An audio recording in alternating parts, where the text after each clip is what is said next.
From me, Brendan Kelly, it's a very warm welcome to Rynfield Dam. We are live with the action happening out on the water at Rynfield Dam. Boats lining up, GT15 Heat 1 about to start. Just having run into problems. James Sansom in the number 1 boat.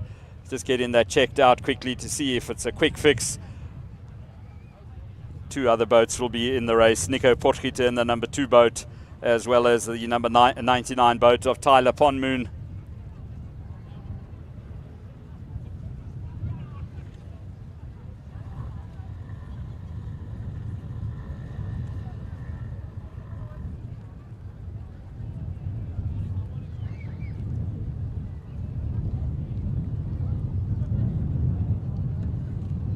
Really is fantastic to see so many spectators arriving to watch the powerboat action here.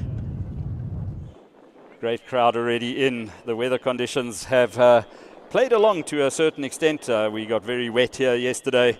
A big late afternoon thunderstorm that came through, and the wind has sort of come and gone during the course of the day, not looking too bad at the moment.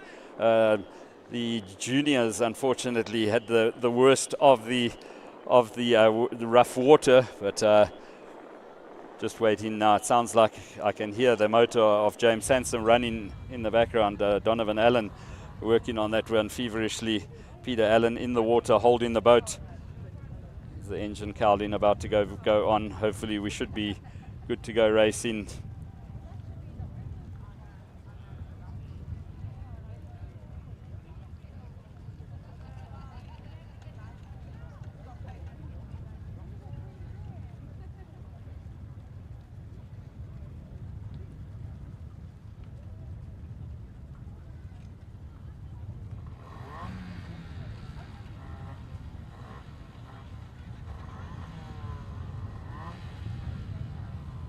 Well, they've certainly got the engine started.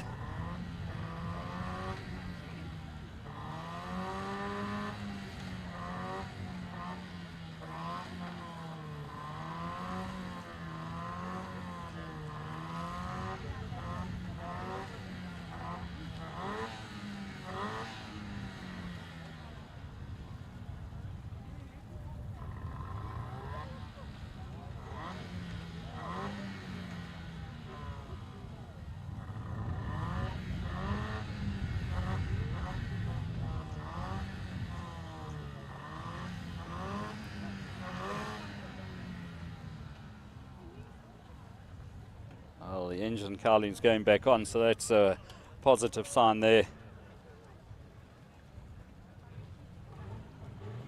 Looks like James ready to move into his position. The red flags have gone down, so under starters orders we go. Green flags are out. Race number 1 in the GT15 class. Pole position, Nico Potgieter in the number 2 boat. On his outside, James Sansom in the number 1 boat, and then the 99 boat of Tyler Ponmoon. Our 3 competitors in the GT15 class.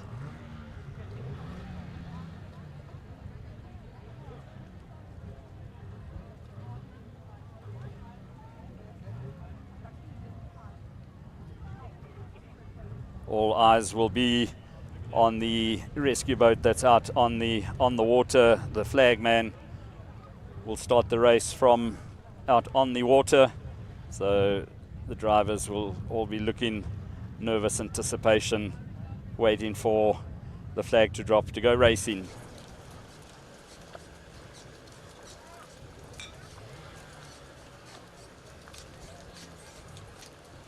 Yellow down, green down, and away we go. Getting away well, Nico Potgieter from pole position. Blasting his way into the lead. James Sansom also getting away nicely. 3rd place, it is Tyler Ponmoon as they head out around the first of the turn buoys. Slightly shorter course than the Formula 1 boats will be running.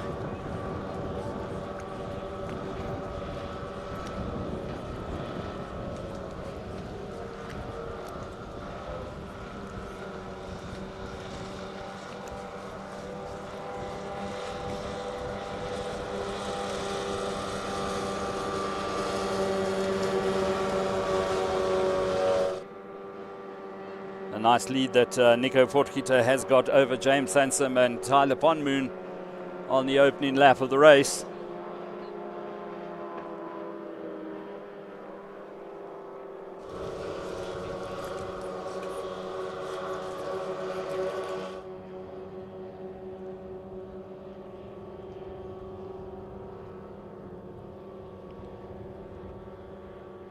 Our leader Nico Potgieter looking quite calm and confident out in front.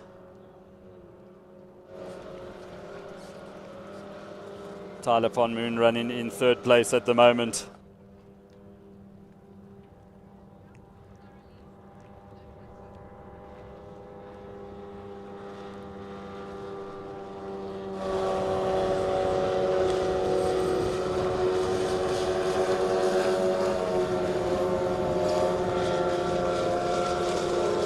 James Sansom in second, Tyler Ponmoon in third. There's our race leader Nico Potgieter, continuing to extend the lead that he has got.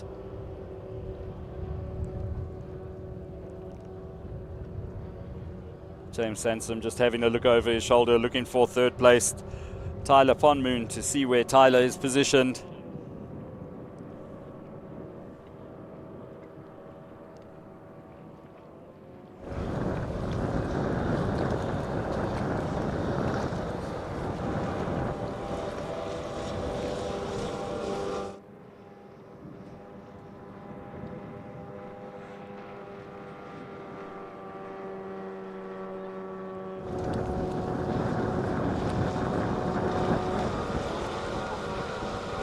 From that shot that we saw there, it looked like Tyler Ponmoon possibly closing in on the number one boat of James Sansom. We'll keep an eye on that gap, but it certainly looked like on that last lap they had got Ponmoon had got closer. Once again, James Sansom having a look over his shoulder. He knows he's under pressure now. He runs it fairly wide down the back straight. There's the gap between them, and it does certainly look like Ponmoon closing up on James Sansom and possibly going to overtake.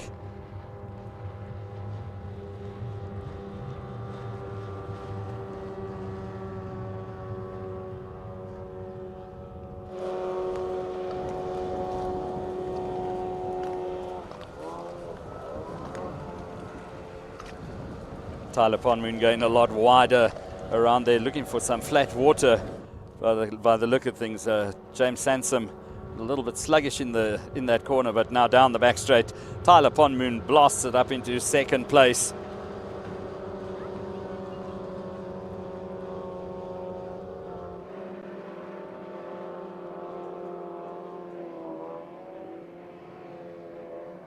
It's Potgieter that leads.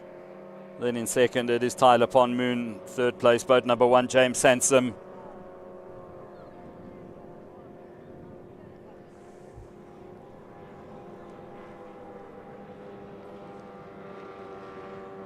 Just saw our race leader crossing the start-finish buoy, so more than, I'd say about half a lap lead that Potgieter has got over the other two boats at this stage.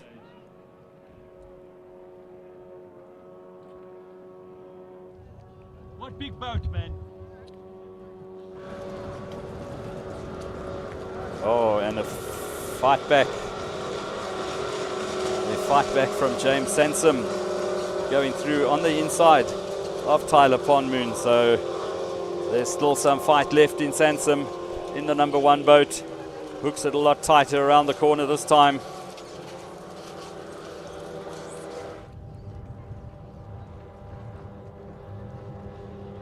Race leader Nico Potgieter just glancing across, looking for the white flag that will indicate the last lap of the race. Doesn't see it this time around. He knows he's got this one in the bag.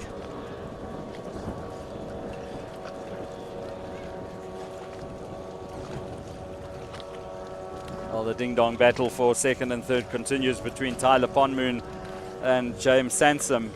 It's now Ponmoon with the advantage in the 99 boat. Back into second place he goes.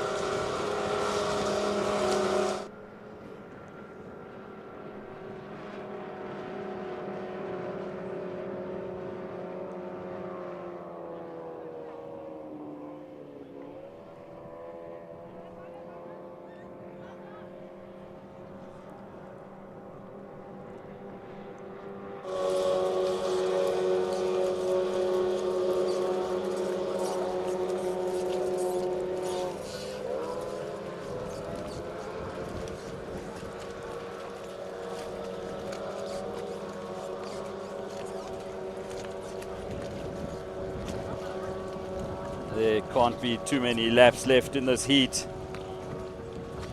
as Ponmoon goes very wide once again. A different line that Tyler Ponmoon has taken there, that allows James Sansom to close right up, pull up, side by side they come to complete another lap of the race.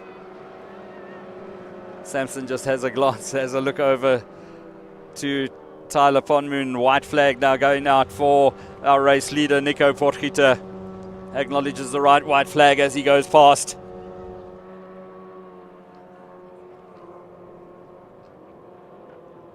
It's going to be a sprint finish for second and third place. They really have had a good battle out on the water. Have Tyler Ponmoon and James Sansom. Been a lonely race out front for Nico Potgieter. Got away well at the start and has just disappeared into the distance.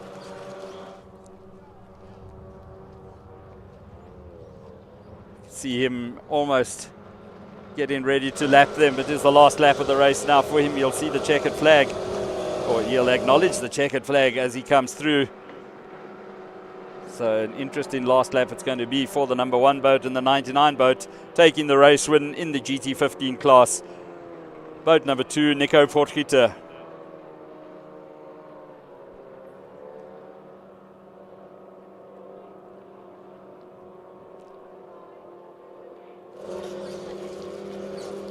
Sampson once again having a look over his shoulder to see where Tyler Ponmoon is. He's managed to open a little bit of a gap between them. Chris Willemse with the checkered flag, our clerk, our officer of the day, waiting for the boats to head back down towards us. And once again, neck and neck, it is Ponmoon with the advantage once again coming through. Looks like to take second. Will Ponmoon get second? It certainly looks like it. Second place going to the 99 boat of Tyler Ponmoon, followed home by the number 1 boat of James Sansom.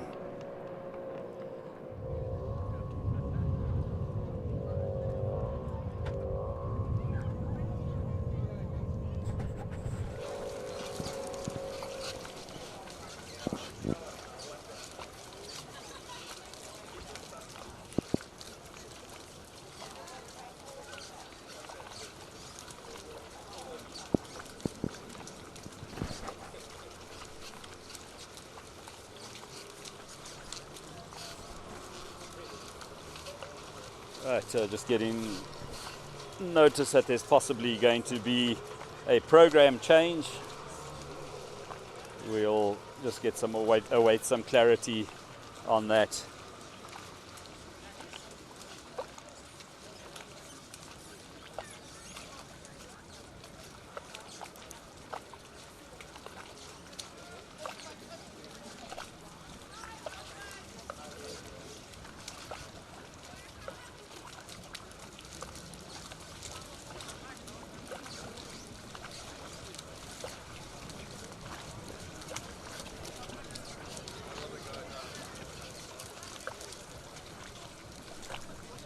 The change of program that I mentioned, there seems to be a problem with one of the F1 boats. They've asked for a little bit of time, so GT10, our juniors, will be back on the water for their second race of the day. GT10 are up next, so we will await them as soon as the GT15s are off the water. Our GT10s will be out there.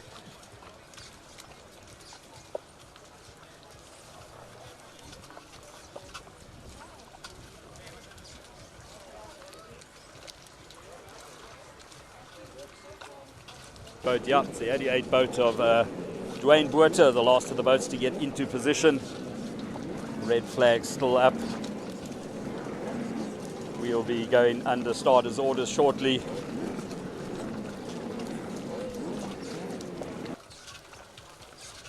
Okay.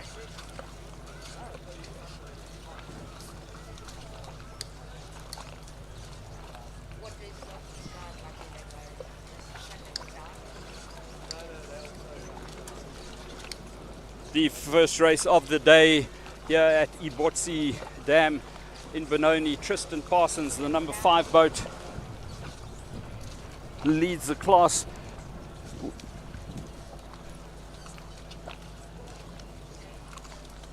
Just going to pick up on the rest of the numbers as the boats come through. This is the GT10 junior class, boat number 4, Ethan Parsons. That's the number 5 boat of Tristan Parsons, flying down the back straight at the moment. In boat number 6, we've got Kenzie Parsons. Boat number 7, Taylor Parsons. Boat number 8, Shalane Parsons. So the Parsons family really getting involved in junior powerboat racing in a big way. Boat number 9, Mia Sneyman, and then boat number 12, Gina Boyle. Those are the boats that are out on the water for the first race of the day. Big welcome to everybody that is joining us on the live stream.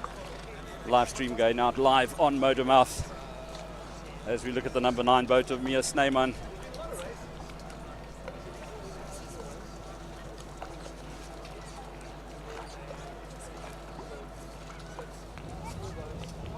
See the water conditions roughening up a bit down the back as the number 6 boat, Kenzie Parsons, bouncing as she heads down the back straight.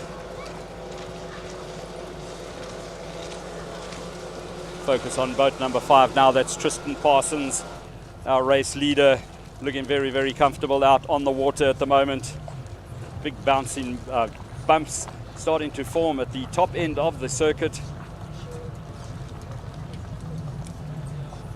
The number 6 boat just catching a glimpse of it. That's Kenzie Parsons.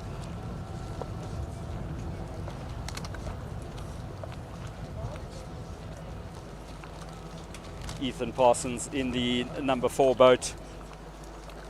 Crosses the start-finish line, completes another lap.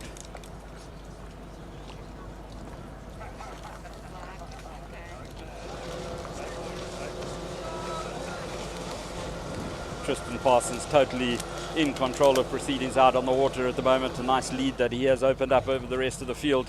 Coming through, that's the number 7 boat of Taylor Parsons. She just has a quick glance over her shoulder as she passes the start-finish buoy.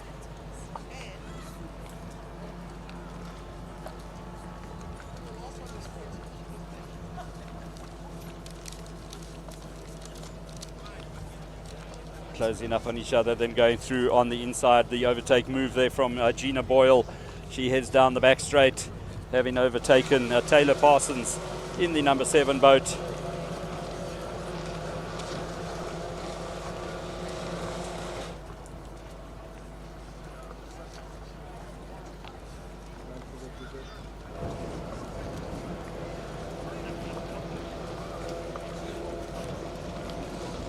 Focusing now on Gina Boyle in the number 12 boat. Around the turn buoy she goes, crosses the start-finish line. Just having a look to see if I can see the flags where our flag man is positioned. The flag man or flag lady is positioned.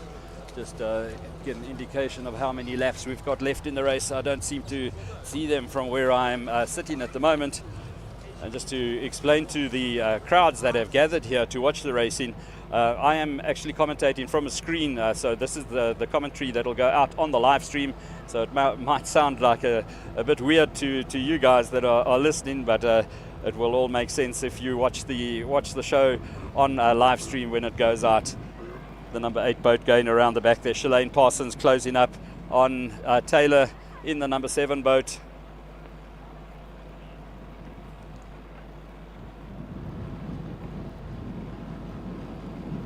Crossing the line now, that's Mia Sneyman in the number 9 boat.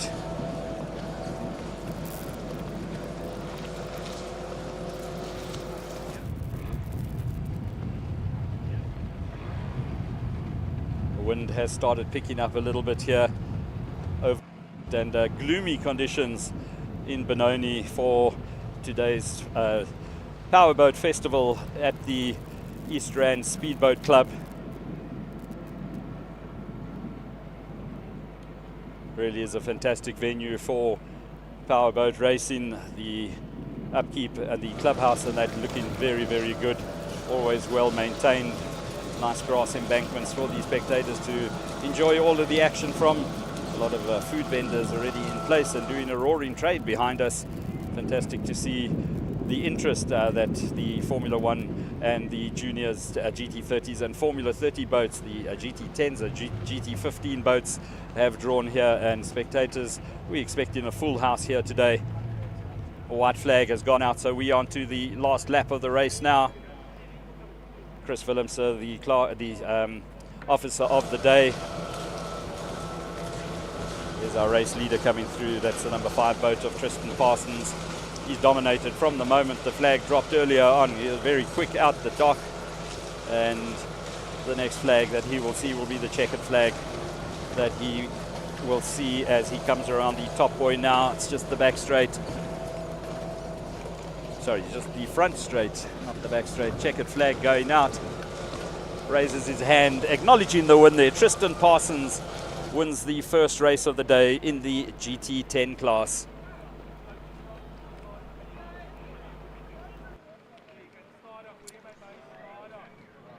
That was the action from heat number 1 that we recorded earlier.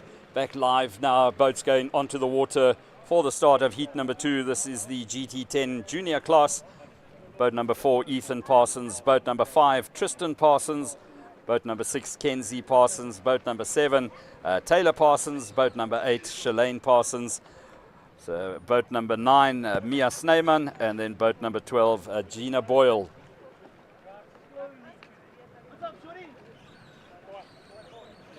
5 Parsons siblings really enjoying their powerboat racing.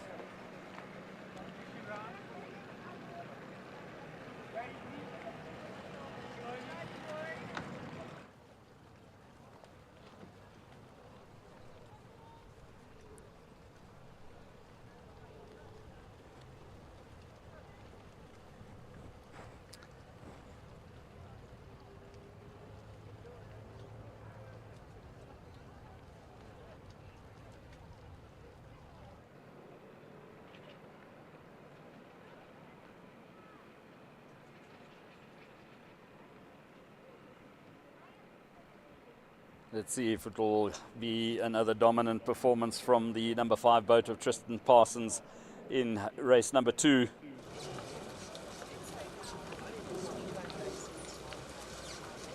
Brilliant performance from him in the opening race of the day.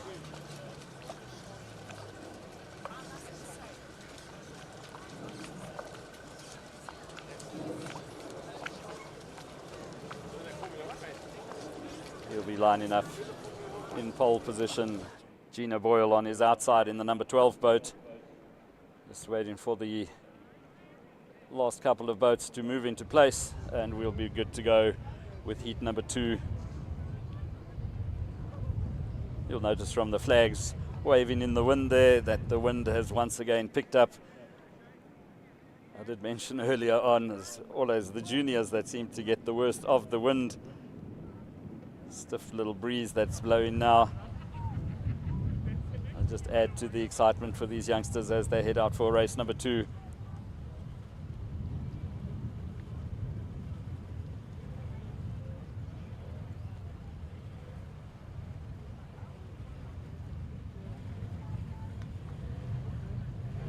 Right, under starter's orders we go. Drivers all been told to once again keep a lookout for the flags on the rescue boat out on the water.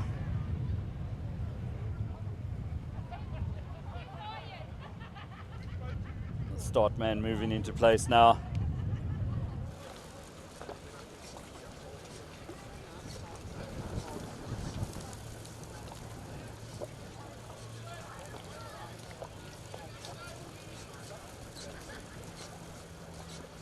Green flag down and away we go, and Tristan Parsons once again very, very quick out of the dock.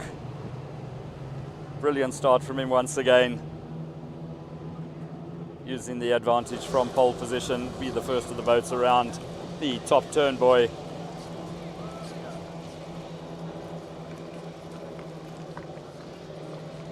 Once he's around there, just has a casual glance over his shoulder to see where the rest of the guys are after that brilliant start.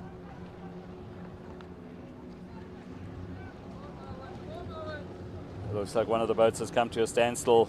The rescue team moving into place to assist there. as the boats jump. Oh, look at the wakes that they're hitting. That's Kenzie Parsons.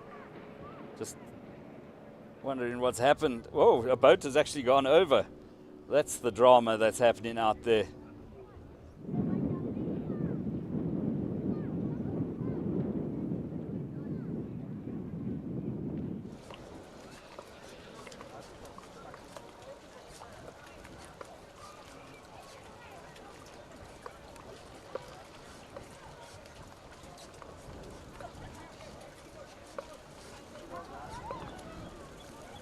Nervous moments for the guys. Doesn't look like the driver is out of the boat.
The boats moving back into their positions,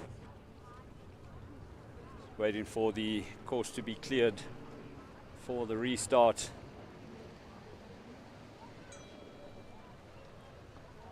The rescue boat making its way back to the slipway with the driver.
I don't see the number 4 boat having or lined up there, so possibly Ethan Parsons was the driver that went over.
We are Sneyman getting towed back in the number 9 boat.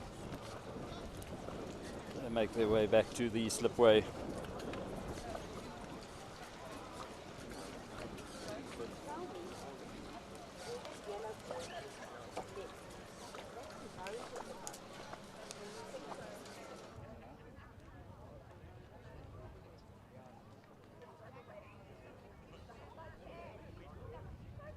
See, the wind has subsided a little now, not gusting as hard as it was earlier.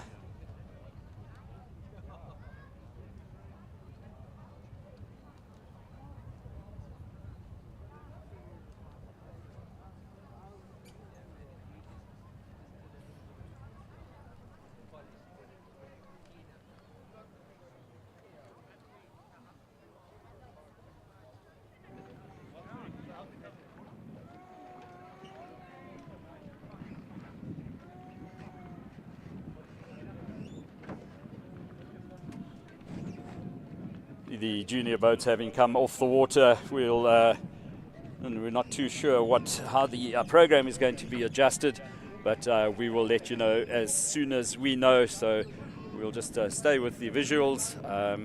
I need to go and change a microphone, batteries in the microphone, so there will be a short break in commentary and then we'll be back.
All right, folks, just an update on what has happened out on the water. Young Ethan Parsons, unfortunately, going over and getting stuck in the boat. He was underwater for a fairly lengthy time. He is in the ambulance. He's on his way to hospital for a checkup. He is conscious. So what is going to happen, if the ambulance leaves, racing will be suspended until another ambulance comes to replace the one that is going. So we're just going to await further instructions, and then we'll keep you updated and let you know as soon as we know what's happening.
Right, as we mentioned earlier, the ambulance has left the site with Ethan Parsons. He's on his way to hospital for a checkup.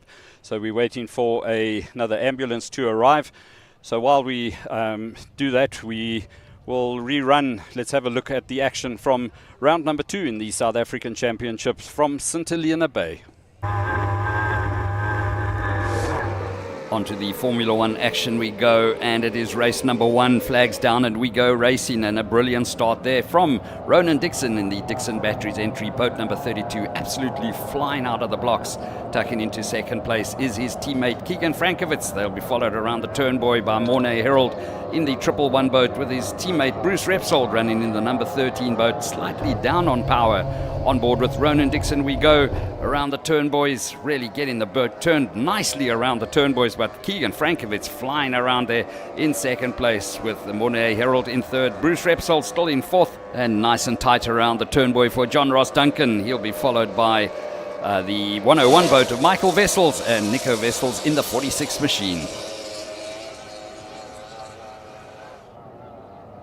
Watching Keegan Frankovitz in the 58 boat. This young guy certainly knows how to turn that boat, really carrying lots and lots of speed through the turn, boys. You'll see he gets it down there, gets the nose down, and carrying lots of speed and power through. He's followed by Mornay Herald running in the 111 boat. But try as they may, they couldn't catch Ronan Dixon out in front in the 32 machine. As he gets accustomed to the handling and characteristics of the boat, he will be a force to be reckoned with this season. Over 2,000 spectators that turned out to watch all of the action on the water. Nico Wessels with the open canopy in the 46 machine, going well down in 6th place, with his son Michael in 7th right behind him.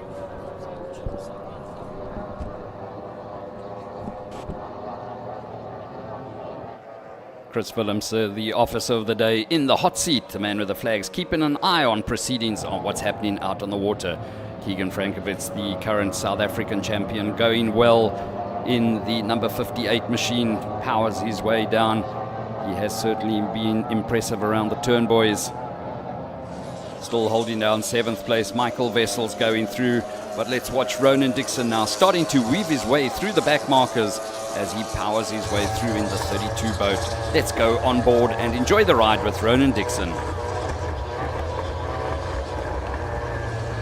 You'll see the turning capabilities of the brand new 2024 DAC Italian-built boat that Dixon has brought into the country.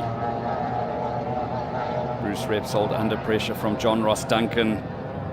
As we mentioned earlier, Repsold underpowered in the boat as Ronan Dixon closes up on them. Virtually will lap the entire field up until about 2nd place at this stage.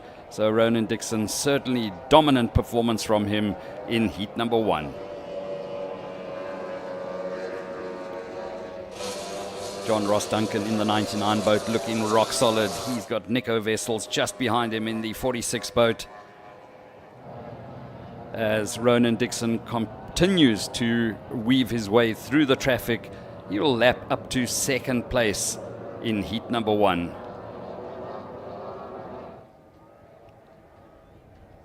Down the back straight, Dixon just looking so impressive. Once again on board with him, and you'll see the turning capabilities once again of the brand new boat. Massive speed differential that he has got, passing Bruce Repsold. Repsold down on power, as we mentioned earlier. Certainly has been an impressive performance for the first time out for Ronan Dixon in the new DAC. Gets the trim up very quickly and powers his way down the straight. Nico Wessels in the 46 machine comes through now on his inside. Keegan Frankovitz in 2nd place goes through to lap him as well. 7th place runner Michael Wessels down the back straight, got the nose up in the air as the wind conditions had started picking up around the outside. You'll see Ronan Dixon once again coming into shot. Then it's Keegan Frankovitz running up to the top side of the circuit now, still holding on to 2nd place. as we start running out of laps in heat number 1. Ronan Dixon just continues to stamp his authority on proceedings out on the water, looking completely untouchable. Just watch how he's got that trim set up as he approaches the turn buoy. Nose down very quickly and back up again. Superb drive in there from Ronan Dixon in the 32 Dixon battery entry.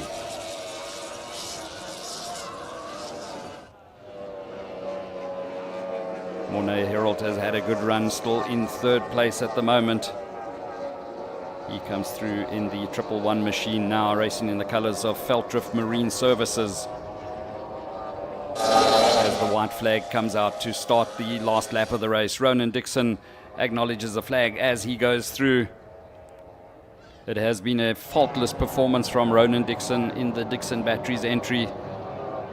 About to head down the back straight for the last time. This young man has certainly brought some life to the sleepy hollow of St Helena Bay. He's had the people up on their feet cheering him as he has powered his way around the circuit.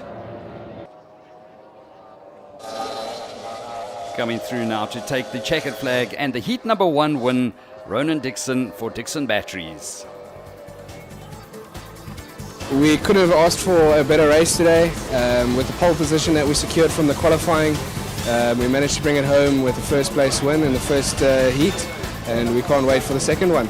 So we got 2nd place for the race, so it's a great thing for the team. Yeah, we had a great start, rolling start. Ran 3rd the whole time, caught up to Keegan and then the lap traffic he broke away from me, so yeah, we ended up with a 3rd for the day. But we'll push for tomorrow and yeah, definitely chasing for that 2nd place. This is what the results for heat number 1 looked like.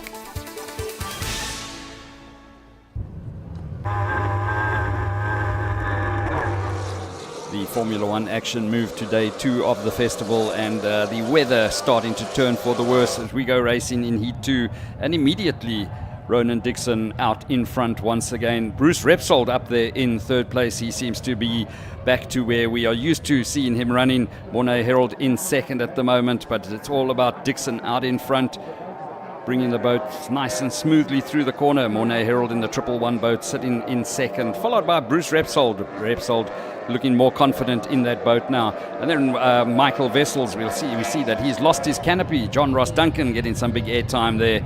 But watching once again the Veltdrift Marine boat of Mornay Herald, followed by Bruce Repsold. And then we have got John Ross Duncan clipping the turn buoy. John Ross Duncan running into the turn buoy, and no doubt that will be a race stoppage. But just look at the lead that Ronan Dixon has managed to open up over the rest of the fields at this early stage of the race. Slow-mo action as we join John Ross Duncan going through in Bruce Repsold's spray, and just unfortunately hooking the turn buoy as he went through. Michael Wessels on the outside without his canopy. The rescue personnel were on hand to replace the dislodged turn buoy, and then we'd be good for the restart. We go on board with Ronan Dixon as he waits for the green flag. And the restart, the boats head up to the far side of the circuit once again. Some great onboard footage from the camera mounted on the nose of Ronan Dixon's boat as he negotiates his way around the circuit. Further on down the field, you'll see the bright yellow hull, and that is Keegan Frankovitz, who decided, because of the weather conditions, to rather opt to race his Baba hull instead of the DAC, and having to start at the back of the grid. And no doubt we'll see him making his way through the traffic as all of the boats come through. Michael Wessels with his canopy back on the boat once again. But it is all about Ronan Dixon out in front, negotiating the rough water. 2nd still Mornay Herald with Bruce Repsold in a close 3rd place. Just in the background you'll see the bright yellow boat starting to make its presence felt as Keegan Frankovitz is on a charge. But once again, red flags come out, and problems there for the 101 boat of Michael Wessels. He's lost his back cowling and his engine cowling as well, so that will probably mean the end of the race for him. Onto the restart we go, and immediately it is Ronan Dixon that powers out in front once again. And just a little bit of a drift through the corners from him, skipping from one of the waves onto the next one. Down the back straight comes the Dixon Battery boats once again. Second place, it is Mornay Herald, and he's followed in third by a hard charging Bruce Repsold with John Ross Duncan right behind them, and then Nico Wessels opting to race with the canopy on. It's overtaken by Keegan Frankovitz as he starts making his way through the field. Choppy water at the top side of the circuit once again, but all the boats going through there. Bruce Repsold having to take evasive action to keep the nose of the boat down onto the flatter waters of the inside of the circuit. And Mornay Herald runs very wide. Has it left the door open for Bruce Repsold? Bruce turning a lot tighter around the circuit, as does John Ross Duncan, followed by Keegan Frankovitz. Frankovitz certainly seems to have got to grips with the barber hole that he's in now and going incredibly well. Will he be able to catch up to third place? Bruce Repsold starting to run out of laps in the race now. And he's got John Ross Duncan just ahead of him. Has Keegan Frankovitz in the second of the Dixon Battery boats.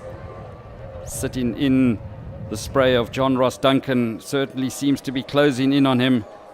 But our leader out in front, relatively easily out in front. Second place still Mornay Herald with Bruce Repsold in third. Repsold certainly seems to be over the problems that plagued him earlier. Battling with trim and electrical problems was Repsold. Frankovitz still charging hard, enjoying the rough water conditions, riding once again in the spray of John Ross Duncan. And through on the inside he goes up into fourth place. It will be for Keegan Frankovitz if he can make the move work. He'll have the advantage going into the next turn, boy. And through indeed he goes up into fourth place. Bruce Repsold just ahead of him, followed by Mornay Herald, and then obviously our leader Ronan Dixon. Nico Wessel still going well in the 46 Boaters World entry. Currently in fifth place. But back with our leader out in front again, the 32 boat in the colors of Dixon Batteries. Ronan Dixon had been most impressive. I see that there's yellow flags out, just indicating that there's possibly something floating in the circuit as Ronan Dixon gets off the power and negotiates the rough water once again. Fantastic paint job on the Dixon boat, but it's a commentator's nightmare. It's blue when it's going one direction and then it changes to red in the other direction. But coming through to take the checkered flag and heat number 2 win in front of a massive, enthusiastic crowd, Ronan Dixon wins the St. Helena Bay Formula 1 Grand Prix. Here are the results for heat number 2, and unfortunately heat number 3 completely blown out due to the weather. With a great finish in the second heat, we managed to secure first place again. Unfortunately, the third heat was cancelled due to the weather. It was a great day for us again out on the water, and we can't wait to be back again. And we're looking forward to the next event. Heat 2 was better for us. After spending the whole day yesterday trying to sort out the trim issues and electrical issues, we got that sorted out. And Heat 2 was pretty good. Getting used to the boat again, rough water, propeller choice wasn't quite right. So we battled, but we'll take it with a smile. So we chose to go with the barber for the Heat 2 due to weather conditions. The water and the wind obviously caught us off guard with the DAC, so we moved over to the barber and had to start from the back of the grid. And from there we pushed our way up through to fifth place, and the trim pump jammed. So we drove with no trims. So. These were the final positions after 2 heats. Let's hear from event organizer Mornay Herald. I just want to say thank you to St. Helena Bay and all the people in the town for supporting us. The mayor was here, all the sponsors. Thank you very much, and we would like to be back next year, and hope we'll be back next year and make it better and best, bigger than this year. Thanks for all your people's support, and see you next year. From me, Brendan Kelly, along with producer Daryl Cookard and the Motormouth team, we wish you farewell. We'll catch you at the next race from Rynfield Dam on the 27th of April.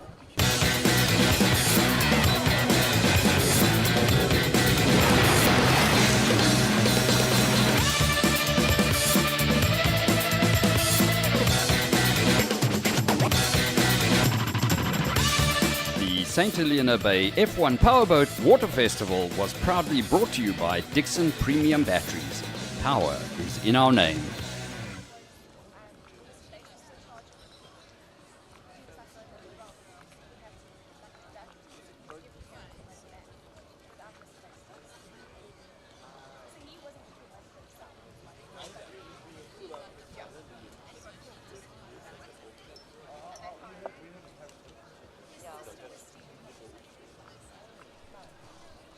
Well, we hope you enjoyed all of the action from round number 2 at St. Helena Bay. We're still waiting for an ambulance to return to the site before racing resumes. So let's have a look what transpired during the Formula 1 time trials earlier. Looks like it's John Ross Duncan that will be heading out first.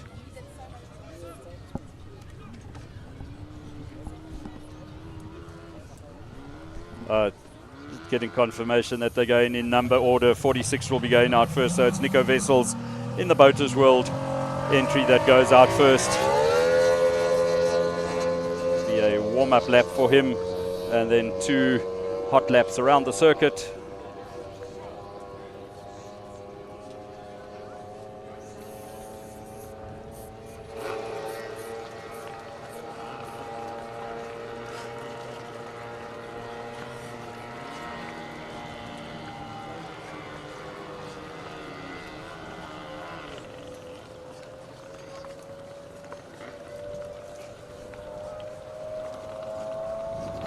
Nico Wessel starts getting the boat nicely trimmed, nicely set up for the start of his 2 hot laps.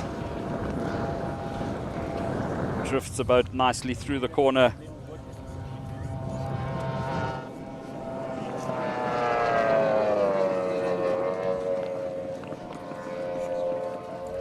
A little bit sluggish through that part of the circuit. To attack that corner a little bit harder. Dropping the nose down. Got a long way before.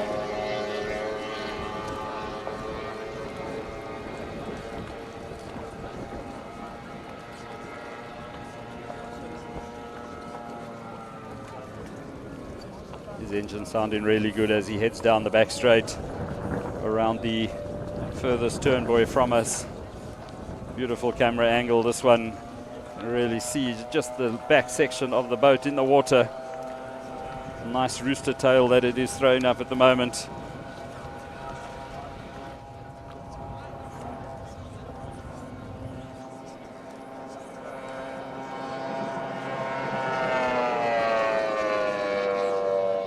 An official time there of 57.15 for Nico Wessels in the Boaters World boat, boat number 46.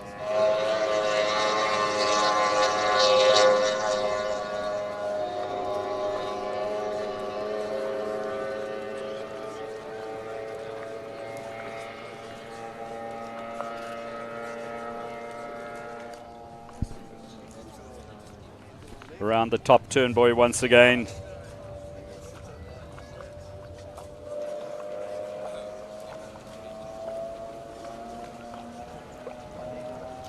But really well set up. Really getting the power down now. Will he be able to go quicker?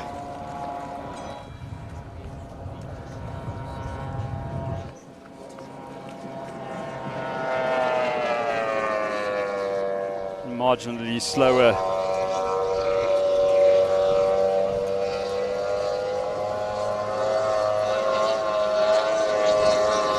So his time there, completely unofficial times, 57.15 for Nico Wessels. That is the benchmark that has been set for the rest of the competitors. The next boat that will head out will be the 99 boat of John Ross Duncan.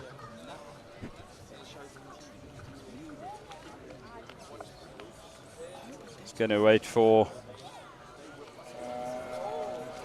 Nico Wessels to come through.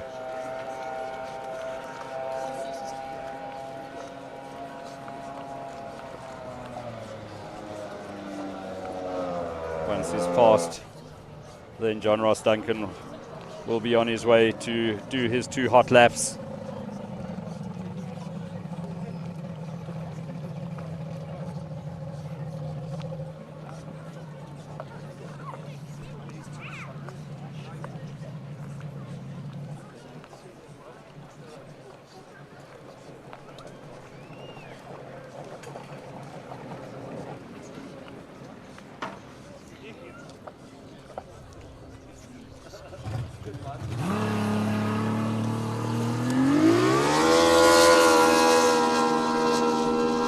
the JR Motorsport Speedy Gonzalez, Caldwell Marine hull sets out now.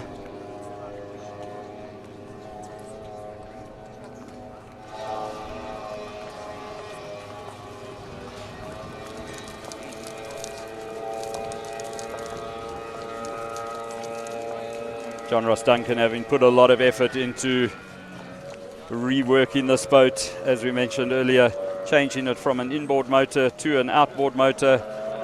Done a really great job, and the boat's starting to perform very, very well. He's got it nicely balanced. A little bit of a porpoise. He has battled with porpoising issues in the boat in the past, but looking very good at this stage.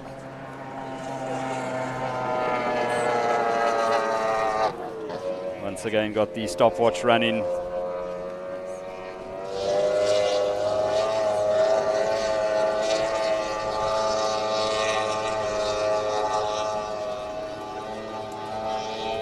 Getting some nice drive down the back straight, rooster tail nice and high out the water.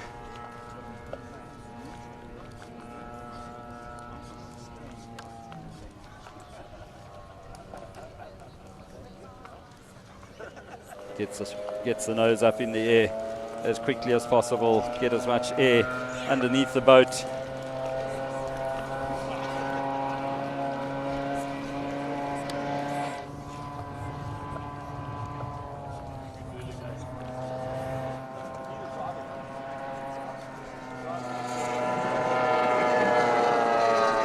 And a time of 55.68 for the first lap. So 2 seconds quicker than what Nico Wessels went around the circuit in.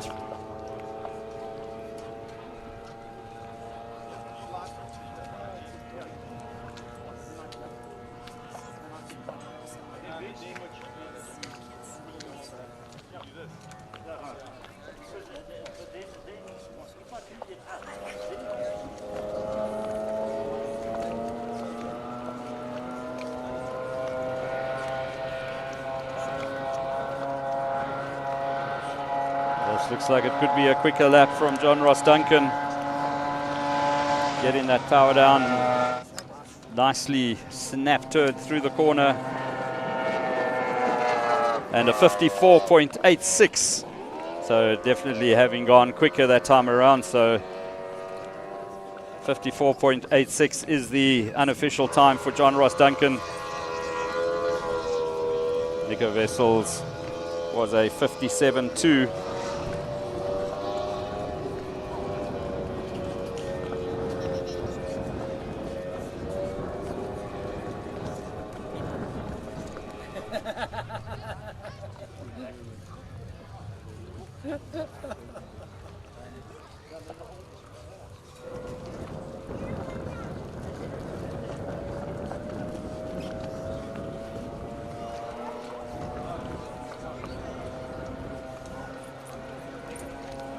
John Ross Duncan comes through he'll pass us and then go straight to the docks, get the boat out on the trailer and out the water, go and get it ready for race number one. Next up will be the 101 boat of Michael Wessels. It's the second of the Caldwell Marine boats.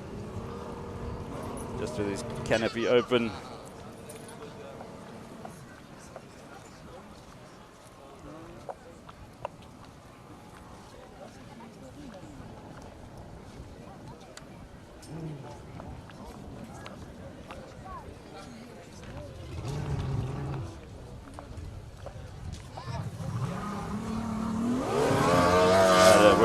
Michael Wessels in the 101 boat.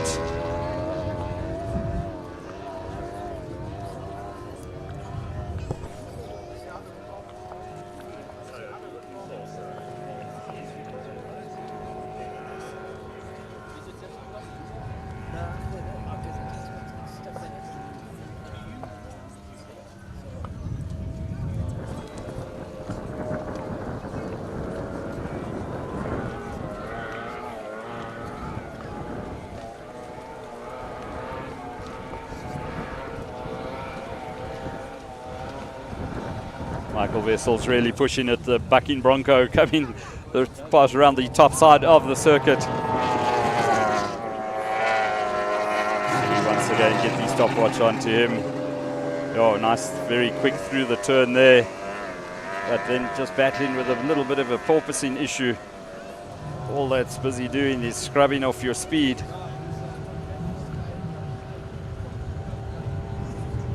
But say, whoa, over he goes. A big flip there for Michael Wessels. He blows it over backwards.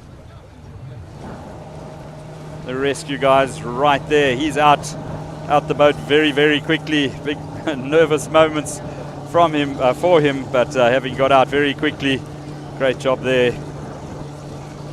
So the rescue guys will want to get that boat back as quickly as possible.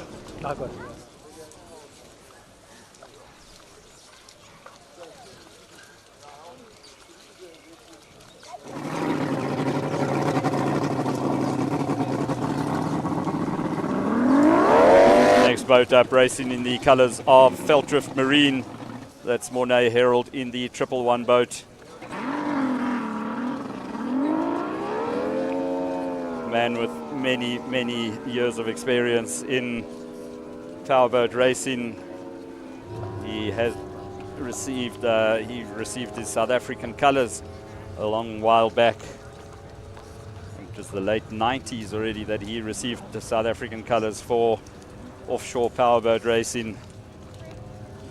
He's raced various classes over the years, and fantastic to see him back in Formula One.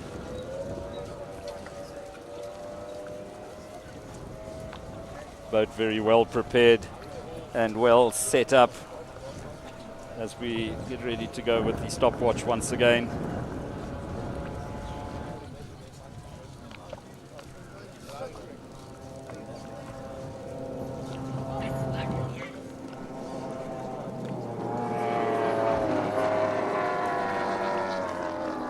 Just that engine just not sounding like it's not reaching its maximum RPM. The motors are limited to 9,250 RPM, and it's just not sounding, whether it's correct prop selection or maybe just an adjustment on his electronic fuel injection box. Just doesn't sound like it's reaching full RPM as he came past us. Big spray as he negotiates the top corner.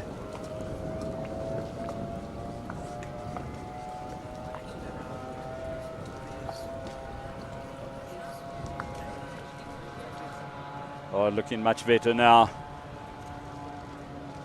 Slides the boat through the corner nicely, very well set up. And a 55.6 for Mornay Herald, so that puts him right in the mix. The quickest time that we saw was a 54.8 from John Ross Duncan. These times, once again, are completely unofficial. The official timekeepers sitting on the water's edge with stopwatches.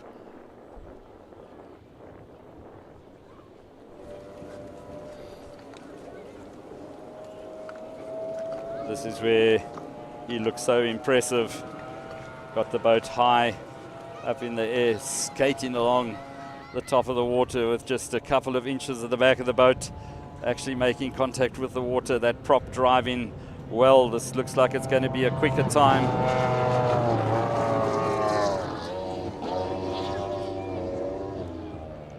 And I've got him there as a 55.01, so virtually a 55 dead for Mornay Herald.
Keegan Frankovich going into the water now in the 58 boat, racing in the colours of Dixon Premium Batteries.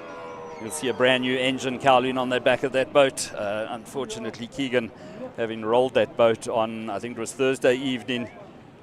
A big barrel roll for him. The boat carried dampers that carried out some running repairs.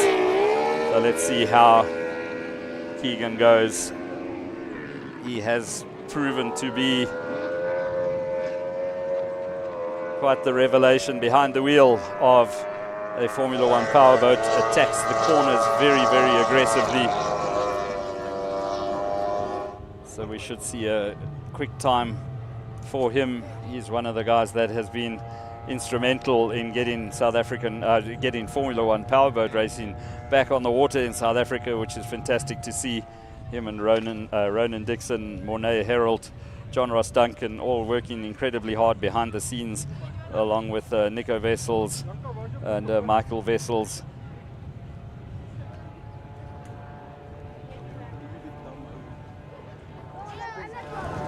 Running the boat very flat is Keegan Frankovich, getting lots of drive out of it. We'll put the stopwatch on him as he comes past us. Interested to see what sort of times he can do. Very quick around the bottom turn, boy. Really throws that boat into the corners. All right, folks, the good news is that the ambulance has returned, so we are good to go with racing once again. Racing will commence in the next couple of minutes. So Formula Ones, you'll be up next. If we can ask all Formula Ones to start making their way down to the water's edge. Formula Ones, you can start launching. Also very smooth around the turn boy at the top of the circuit. Gets the nose in the air very quickly. Once again running it very flat.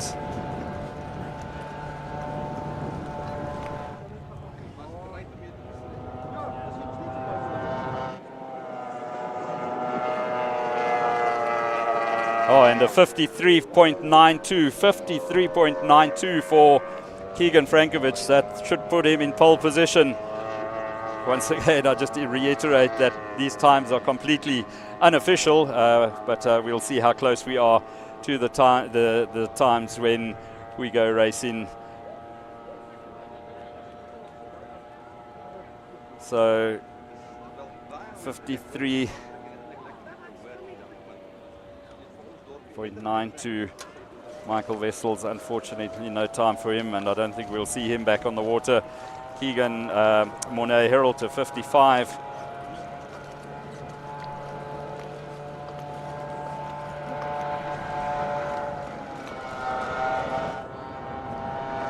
Let's have a look what's this time, a 54.33, so slightly slower. So Keegan's time there, 53.92. Nico Wessels having gone through a 57. John Ross Duncan a 54.85. Mornay Herald 55 seconds. Unfortunately, no time set for Michael. And then Keegan Frankovich blitzing around the circuit, 53.9.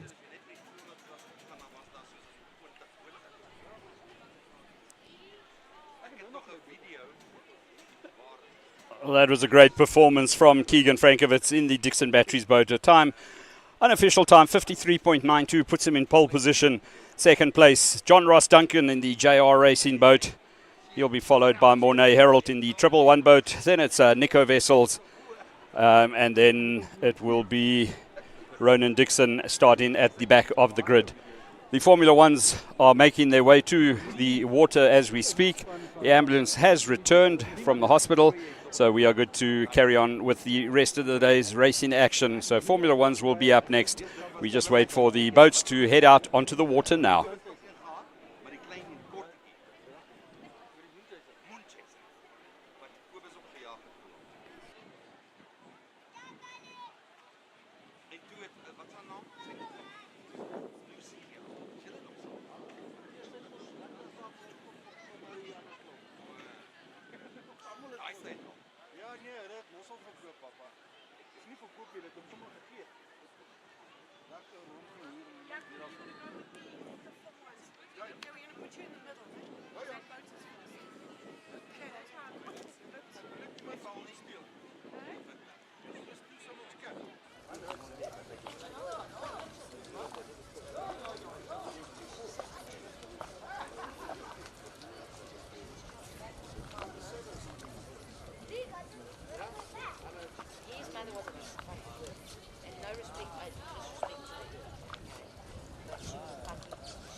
What's your number? What's your number? She goes, you can't run it through. So let me explain why. So, 20 million. What side here? 20 million. What should I do? $1 billion. Who's got it? That's the first one.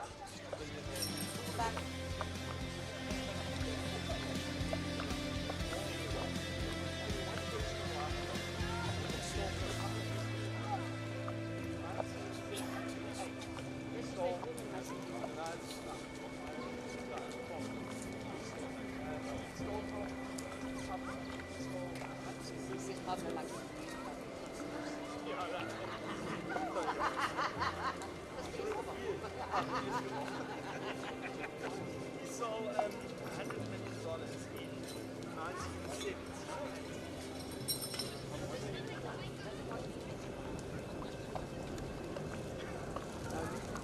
And Tom is still alive now, 88. He's still on the run. He's got a target of $100 million. Where's the cartel? And the only reason why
He's just on his way to the camera.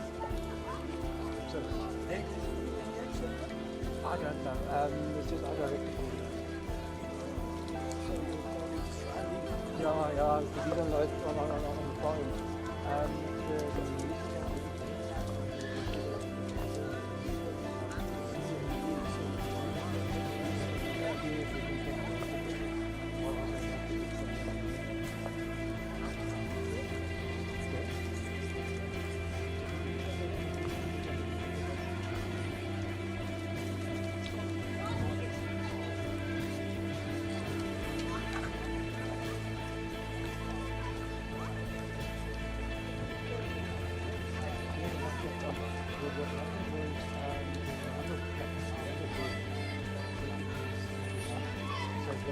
That's why the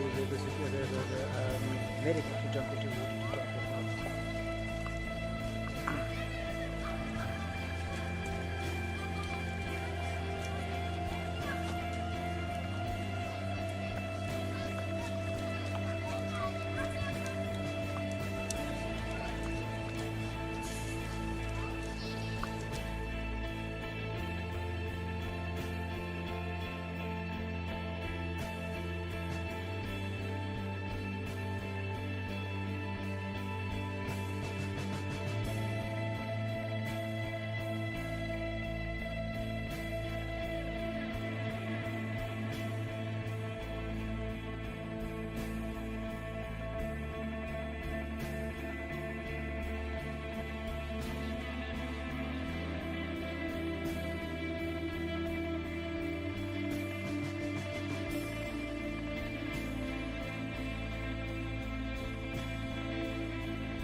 Right, back to the Formula One in action we go.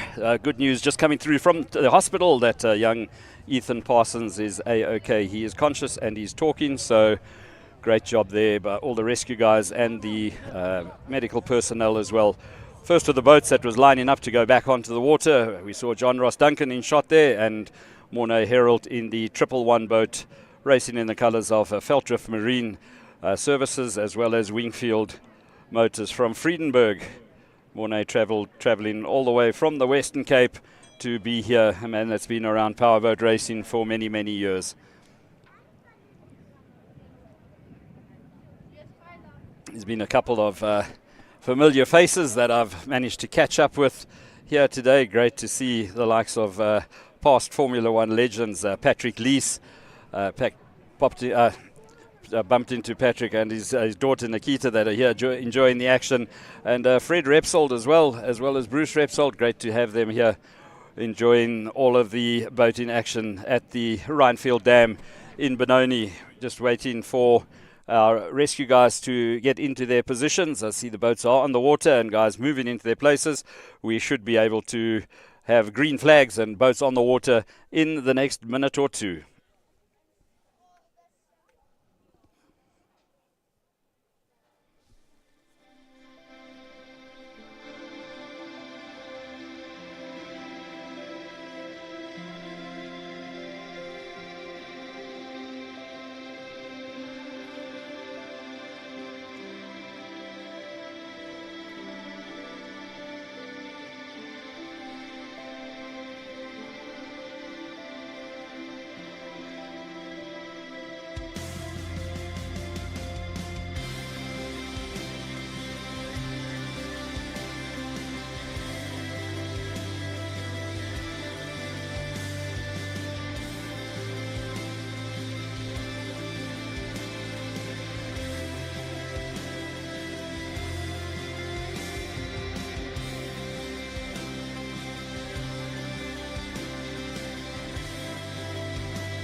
Just having a look at those shots of the crowd, you just see how well kept the premises are here at the East Rand Speedboat Club at Rynfield Dam. Very, very neat, and great pride taken in the fantastic facilities they have got here, and massive thank you must go out to them for hosting us here today, allowing us to come and race on their waters on this Saturday. And then a big thank you to Dixon Premium Batteries, one of the main sponsors, along with Feltrift Marine Services. A massive thank you. Events like this wouldn't happen without your guys' input. So on behalf of the whole Formula One and Powerboat racing fraternity, a massive thank you to both Dixon Premium Batteries and Feltrift Marine Services. It is really appreciated. Here the first of the Formula Ones have started the engines, and sounds like they're getting ready to move onto the water now, or somebody with a test wheel. And then just have a look while we take this opportunity to see who's catching up on the live stream. And it's a very good afternoon to Graham Kelbrick, all the way from Port Alfred, a man who's been involved in powerboat racing for many years as well. So great to have Graham Kelbrick watching. And then Dave Jack, another absolute legend. He crewed for me while I was racing Formula Ones, and also a petrol head of note. So Dave Jack watching live as well.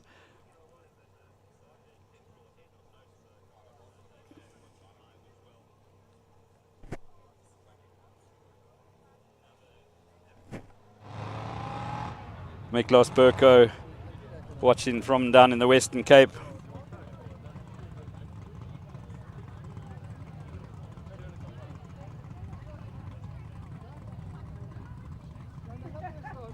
And Miklos just commenting here, he says, I miss it when youngsters re-raced Formula 400s and hot dog boats as development classes. Would love to see 50cc motors on the back of those GT30s. Greg van Staden from Port Elizabeth watching as well. A very good afternoon to Greg van Staden. He's obviously biding his time, waiting for the MotoGP to come on later on this afternoon. And then a big Mandy Henning compliment from her. Well done to the Motormouth team, for the live stream team. Great job. Thank you very much, Mandy. Really is appreciated. And then Terry Mitchell watching as well, another of our lady drivers. She says hello. And she was a hot dog pilot as well. She absolutely loves her Formula One powerboat racing. Rico Meyer is watching with us as well as Jobertus van Sale. So lots and lots more people getting on board now as we are about to go racing for the first heat of the third round of the South African Formula One Powerboat Championships. First two boats going out on the water. Second position on the grid is the 99 boat of John Ross Duncan, and then he's the third place boat, the 111 of Mornay Herald, will be on John Ross's right hand side as they line up in the dock. It will be a stationary start from the dock. Boats will all head up to the top turnbuoy, maintaining and keeping their lines up to and around the first of the turnbuoys, and then it is game on. Keegan Frankovitz, they battled with an engine issue. They've got that boat sorted out. Back on the water he goes. So he's the man that will start in pole position. That very, very quick Dixon Premium Battery sponsored boat number 58.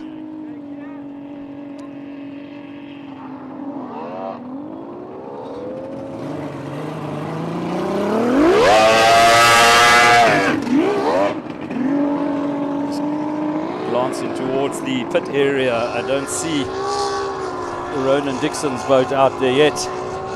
There was an engine change that happened on that one after having blown the motor in early morning practice this morning. That boat in shot, the 99 boat of John Ross Duncan, the boat built by Cordwood Marine and raced in the F1 H2O World Series with an inboard Nissan V6 motor in it. A whole project that had limited success. Paul Shepherd and Brett Stewart, the South Africans that drove those boats in the World Series, but unfortunately reliability issues, it was never a viable way to go. 99 boat, nicknamed Speedy Gonzalez. That's Keegan Frankovitz in the 58 boat, DAC. He's sponsored by Dixon Premium Batteries.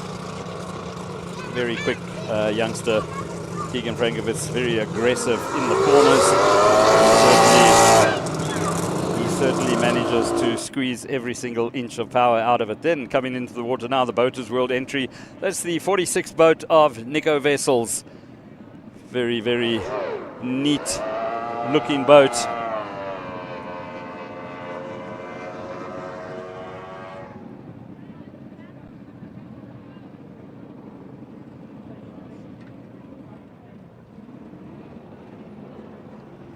I see he's got the 2.5 litre cowling on the back of his boat, but as far as I understand, it's only two of the boats that are running 2.5 litres, and that is Ronan Dixon and Michael Wessels. We saw Michael, unfortunately, kiting his boat during time trials and not managing to take any further part in the weekend's action. So the guys that are running the 2.5 motors, running with their rev limiters set at 8,000 RPM, as we mentioned earlier. Then the guys with the 2 litre motors set at 9,250, as Ronan Dixon brings that immaculately built and prepared DAC boat built by ex-world champion Guido Cappellini and his team in Italy. It is completely state-of-the-art, very spacious inside the canopy, incredibly safe boat, and also goes like the Blazers as well. Got all the latest and greatest new attachments in it. And another one coming through. Hello, Barbara Harold. Glad that you have joined us on the live stream right here from Rynfield Dam. See an unusual attachment on Ronan's boat, those front wings on the nose there. And the primary purpose of those wings is to deflect water, any spray when you're running in front of or running behind somebody and their spray washes over your windscreen. Those little wings are there to deflect the water off the windscreen. So another new innovation on the boats, the 2024 model boats that are coming out of the factory. All of these boats having crash boxes fitted onto them. You'll notice the thicker part around where the driver is sitting in the cockpit, known as crash boxes. Extra protection for the drivers. They've been crash boxes have been mandatory for a couple of years already, and when they first came along, we absolutely hated them, but we've become so accustomed to them now. It's just part of the look of the boats. So our second place man in position already, that's John Ross Duncan in the 99 machine.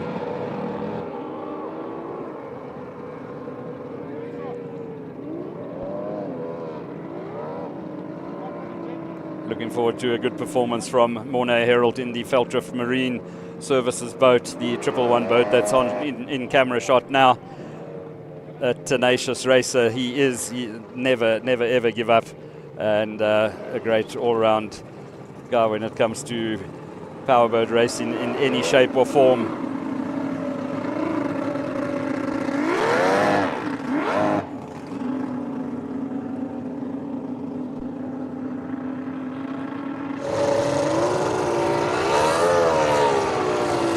Ronan Dixon with the spare engine having been fitted onto his boat just puts it through his pace as quickly. He unfortunately missed the time trial, so it's going to be interesting to see how he shapes from the back of the field. I wouldn't be surprised if he gets to that top turn buoy in front, having started at the back. I'm sure that boat in a straight line, incredibly quick. So he'll be right up there when the boats go up to and around the first turn buoy.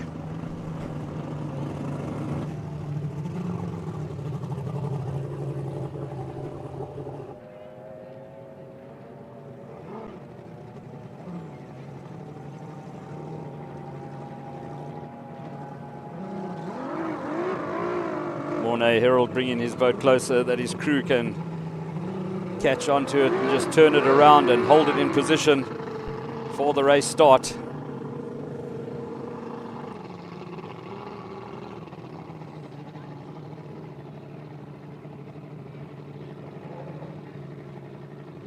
Nico Vessels in the Boaters World entry brings his boat to the jetties as well now.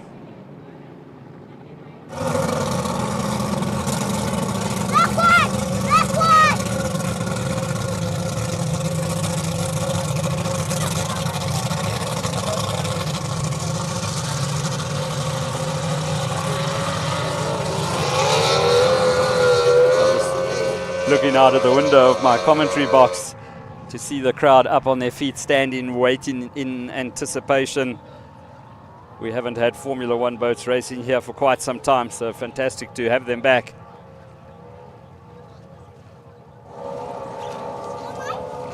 And just look at all of those long lenses, waiting to catch that action snap, action shot, action picture, is what I wanted to say.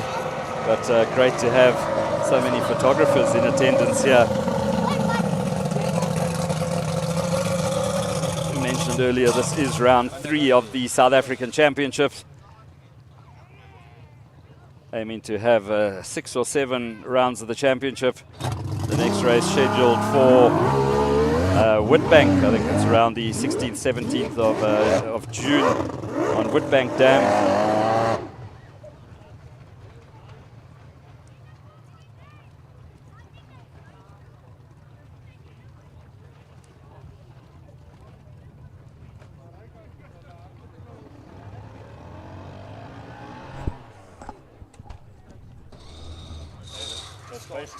It's great news from Mornay Herald earlier on. I was chatting to him and he just confirmed that the race, next year's race in St. Helena Bay is already all systems go. So already races for the 2025 season being put into place, and that will once again be at St. Helena Bay.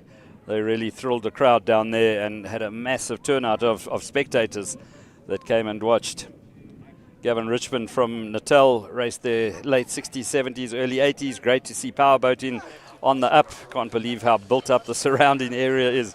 Yeah, I agree with you there, Gavin. When we first started racing here, there was nothing. You looked across the dam, there was nothing there, and now absolute mansions built on the other side of the dam. But what really has impressed me here at the East Rand Speedboat Club is just the neatness of the facilities and the helpfulness of all of the staff as well. Nothing too big a problem. Guys really going out of their way to make us feel welcome here. So once again, a massive shout out to all of the folk at the East Rand Speedboat Club. It's great to be here and great to have Formula Ones back on the water.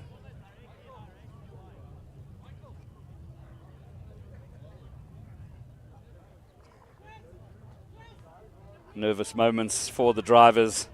Final checks. Heartbeat starts escalating. Just checking those safety belts, checking those switches, checking that your steering wheel is clipped into place, checking that your onboard oxygen is switched on, checking those canopy clips, make sure the canopy is clipped securely.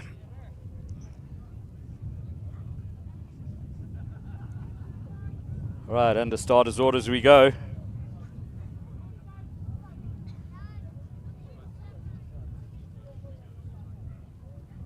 All eyes will once again be on the rescue boat out on the water.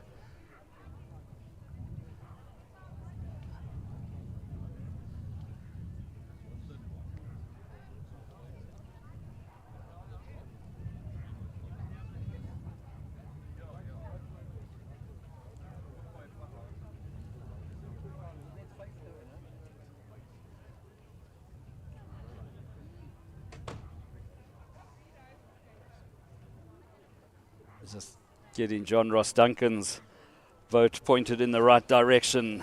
We are good to go. Carl Frankovitz, the man that will be doing the flags today. Carl, hugely involved in the sport, prepares a lot of the boats. Red down, green down, and away we go. That was a welcome wash for a lot of the spectators that were standing behind Keegan Frankovitz's boat. His motor was trimmed up and absolutely bulleted out there. So let's see who it's going to be. When they get to the top turn boy at this stage, it looks like it's Keegan Frankovitz. But watch on the outside, the blue and red boat of Ronan Dixon, the Dixon Batteries boat. Let's see, he gets there first. And it is Ronan Dixon that leads.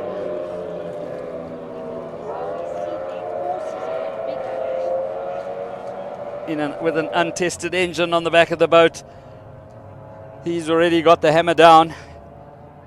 Keegan Frankovitz running in second place.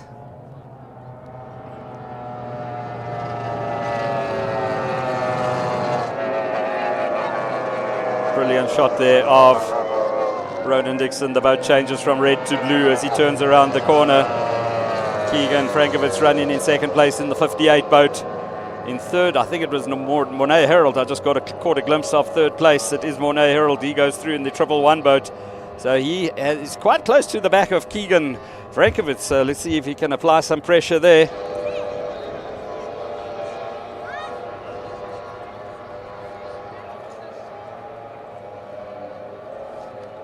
Frankovitz taking a different line, running a bit wider, trying to stay out of the wash that is coming up from behind Ronan Dixon's boat.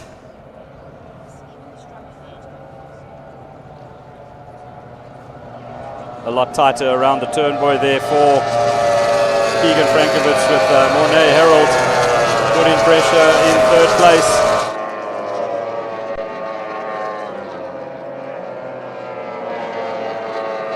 Fourth place is John Ross Duncan in the Caldwell Marine boat, running in third, and then Nico Wessels in fifth place. Sorry, John Ross Duncan in fourth, Nico Wessels in fifth. Around the top buoy goes Ronan Dixon once again. But Keegan Frankovitz looks a little closer this time. Ronan Dixon going to have his hands full, keeping the hard charge in. Keegan Frankovitz at bay. Running in his spray once again is Keegan Frankovitz. Mornay Herald going very well in third place. Right on the turn buoy he goes. Nico Wessels heading down the back straight now in the Boaters World boat number 46.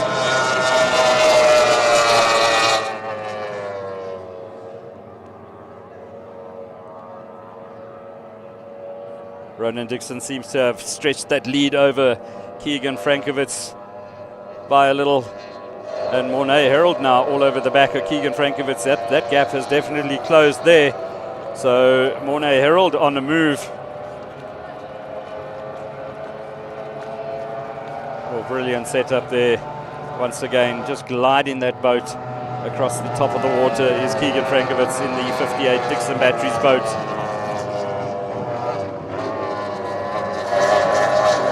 John Ross Duncan still going well in fourth place.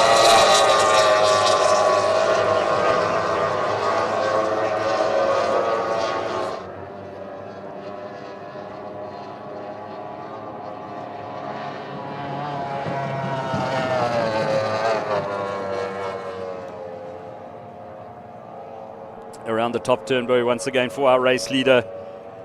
Keegan Frankovitz still sitting behind him in second, not managing to close in up on him. And Mornay Herald, that gap between Frankovitz and Herald seems to be remaining pretty constant.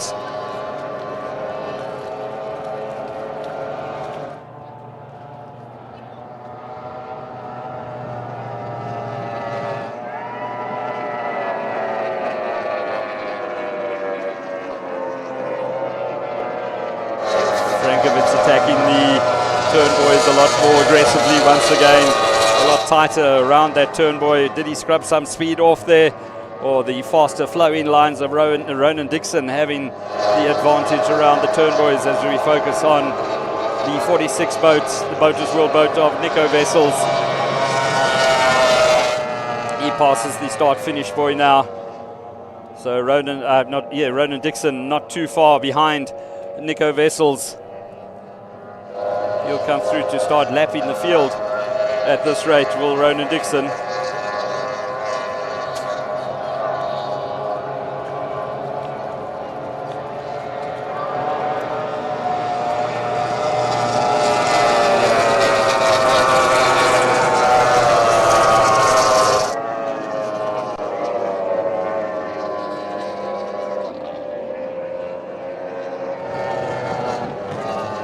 Third place man, Mornay Herald, still looking rock solid there in the Feltriff Marine boat.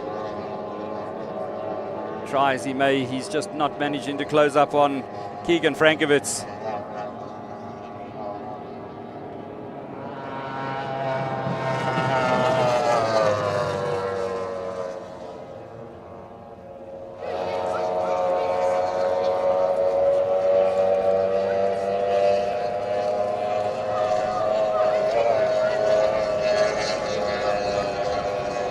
Frankovitz in Dixon's spray as they come down the main straight, completing another lap. I'm sure there can't be too many laps left in the race. They really do get around here quickly, just over 50 seconds a lap.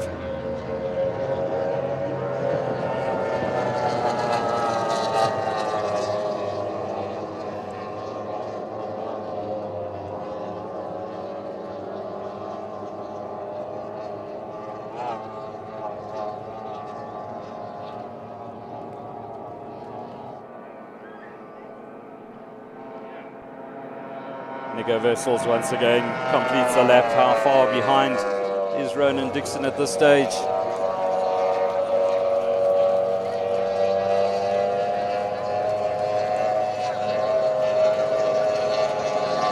Just getting confirmation that we are completing lap number 7. Another 3 laps to go, and that gap between Mornay Herald and Keegan Frankovitz, and the gap between first and second definitely seems to have shrunken. That didn't sound right. I don't think there's such a word as shrunken, so it definitely seems to have shrunk.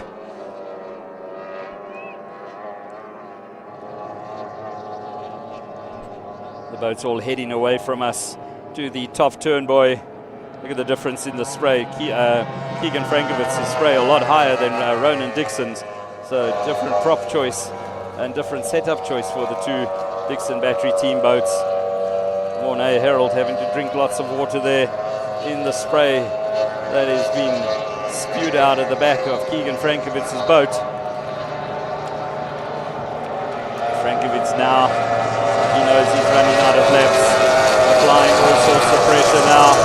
Will this one go down to the wire, trying to force Ronan Dixon into a mistake, and looks like Keegan Frankovitz actually backed off there, and it's allowed Mornay Herald to close up on them. Fourth place man, still going incredibly well, is John Ross Duncan in the 99 machine.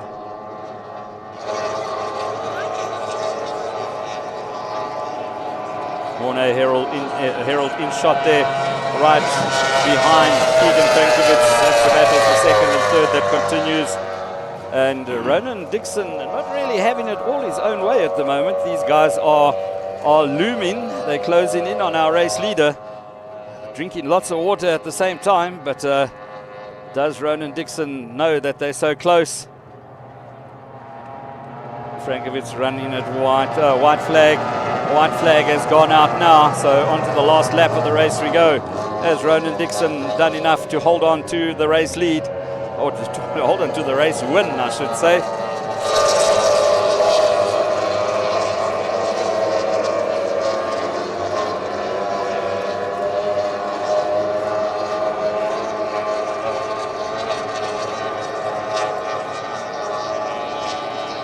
Mornay Herald going to have to pull a rabbit out of the bag if he wants to snatch second place from Keegan Frankovitz. It's just down the main straight now. A drag to the finish it's going to be. I don't think they'll catch Ronan Dixon. Brilliant start that he had, straight into the front and coming through to almost snatch victory, Keegan Frankovitz. So it's a 1-2 for the Dixon Batteries team. Ronan Dixon takes the win. Keegan Frankovich second. Third place going to go to Mornay Harold. John Ross Duncan crosses in a very good fourth place. And fifth, it will be Nico Wessels from the Boaters World in boat number 46. Well, it certainly was a lot closer than I anticipated. You know, that 2014 DAC boat that Ronan Dixon is racing has got all of the latest equipment in it. Brand new motors, brand new gearboxes. So a great drive there from Keegan Frankovich, keeping Ronan guessing right up until the very, very last. And another impressive performance from Mornay Harold as well. So great driving from all 5 of our drivers who have made it out onto the water for race number 1. There'll be lots more action in race number 2 coming up.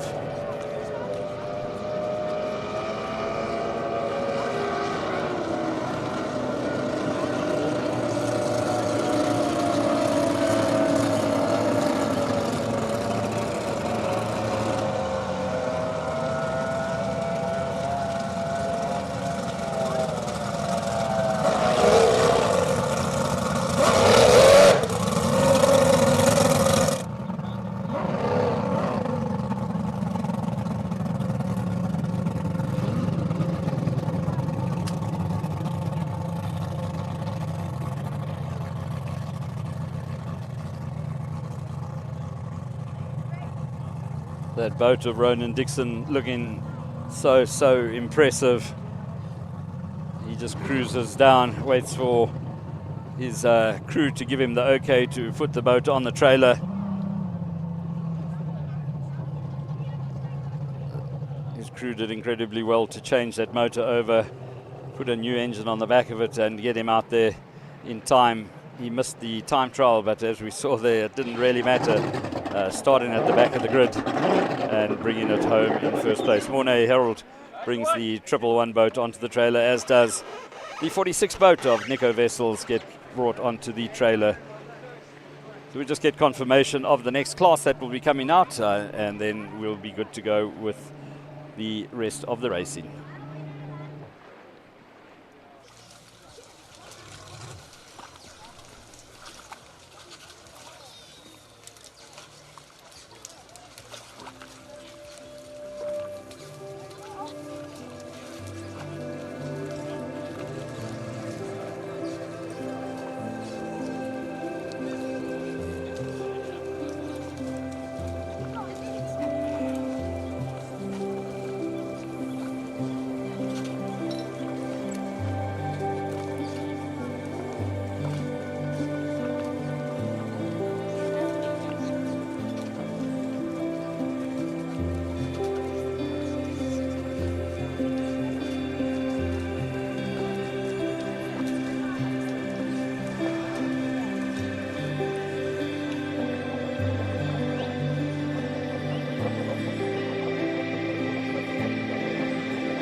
Hello, hello.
Yeah. Mike Beagle.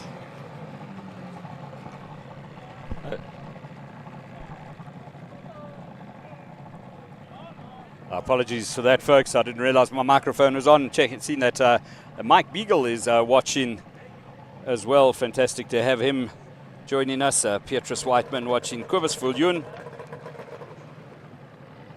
Big shout out to John Ross Duncan from Joanne Williams.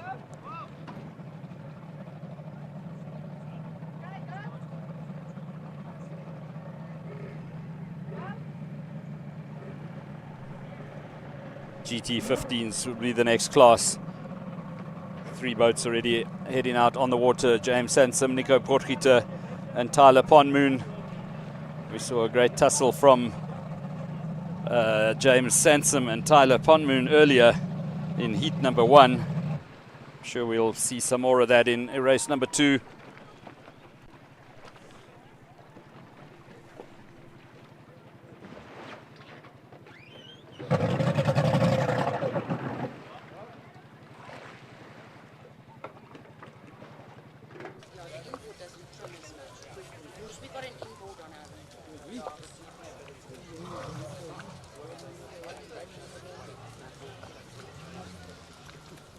Once again, it looks like James Sansom in his GT15 having issues with the engine.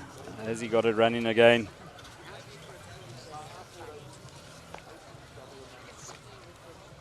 It looks like it is under power, so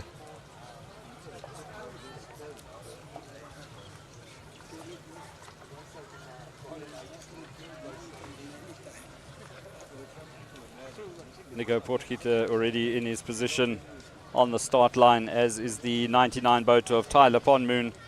So James Sampson, the last of the boats to get into place.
All set for more GT15 action.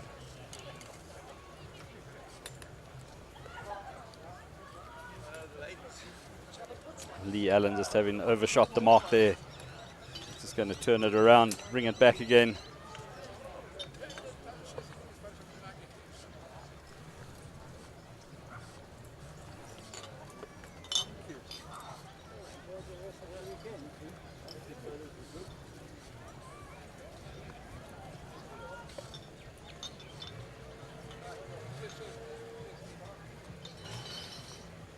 Yellow flag down, green flag down, and we go racing, and it is once again a brilliant start from Nico Potgieter. James Sansom battling to get out of the dock. Nico Potgieter absolutely flying out on the outside. It's the 99 boat of Tyler Ponmoon. First around the turnboy is Nico Potgieter once again, our race 1 winner. Dominant performance from him in race 1.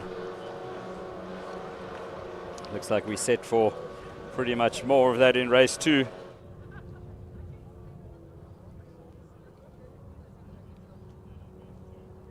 Second place, it's the 99 boat of Tyler Ponmoon, followed by the number 1 machine of James Sansom.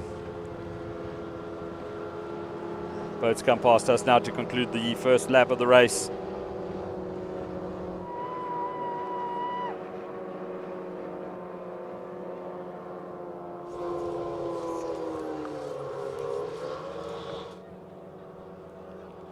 Well, looks like the ding-dong battle between the number 1 and the 99 is set to continue as James Sansom closes up on Tyler Ponmoon.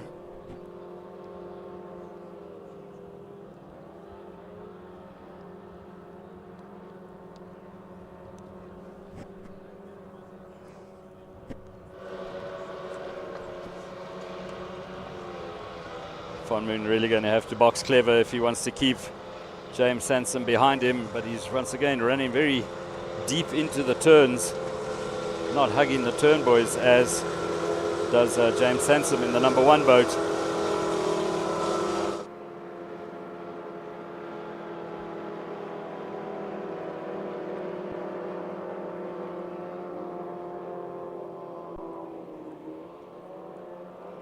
Oh, great overtaking move there. The switchback move around the corner. Around the turnboy from James Sansom. But Ponmoon having none of it at this stage. Just seems to have the slightly quicker boat as they head down the back straight to the top side of the course. Around the turnboy they go. Water conditions having settled down once again. The wind having died down remarkably from what we saw earlier. So conditions at the moment absolutely fantastic for powerboat racing on Rynfield Dam as our race leader comes through to complete another lap.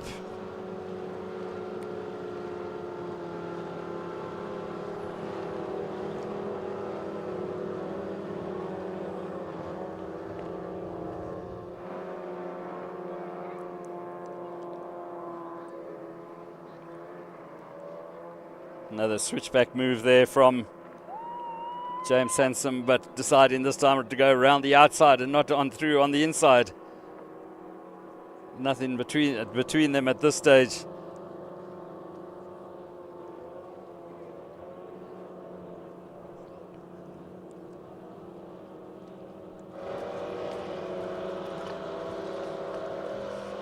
Lonely race lead for Nico Potgieter. Has a look over his shoulder, suddenly realizes that the guy's a lot closer to him than he anticipated.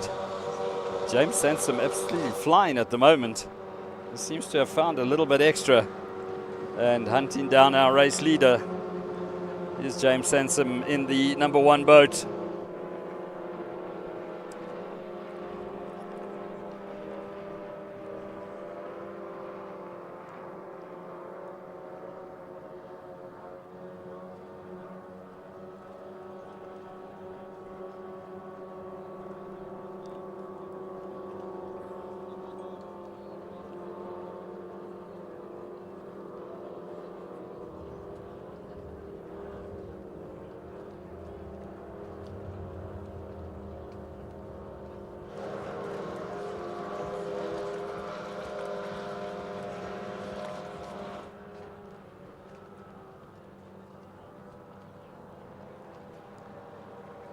Potgieter now really under pressure from James Sansom. And Sansom into the lead he goes. James Sansom has gone into the lead for the first time. Nico Potgieter relegated to second place. Tyler Ponmoon still running in third. Can Nico Potgieter fight back from second place? Now it's the turn of James Sampson to have a look over his shoulder as Potgieter closes up.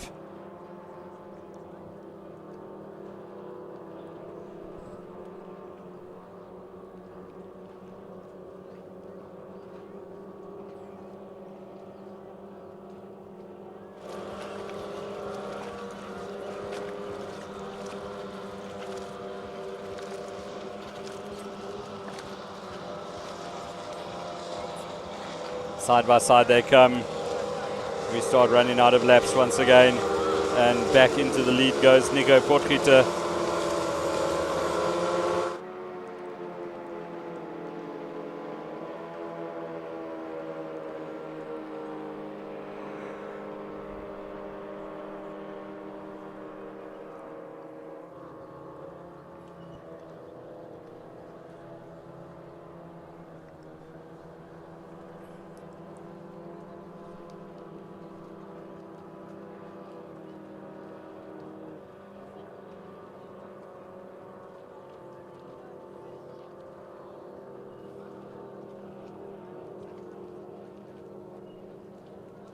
Nico Potgieter, having pulled away now from the threat of James Sansom, opened up that gap again.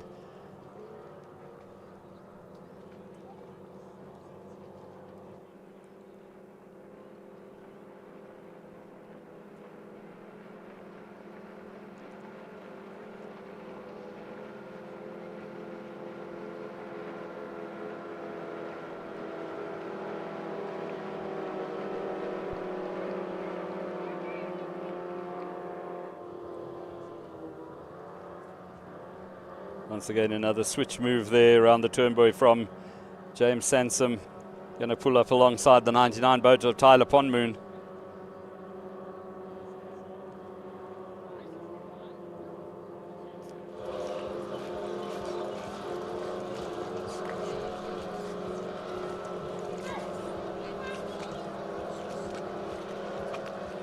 Just once again having a look for the flags. I'm sure we must be close to. I see the white flag coming out now. The white flag coming out. All three of the drivers very close to each other. So it's going to be an interesting last lap. But Sampson, that's all over the place at the moment in the number one boat, having to contend with the swells that have been thrown at him by the 99 boat of Tyler Ponman.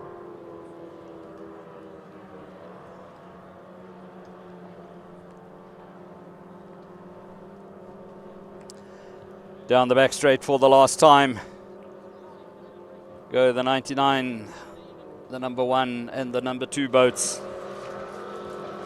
Our number two boat, nice lead that he has got now over the rest of the field. That's Nico Potgieter looking relatively calm now.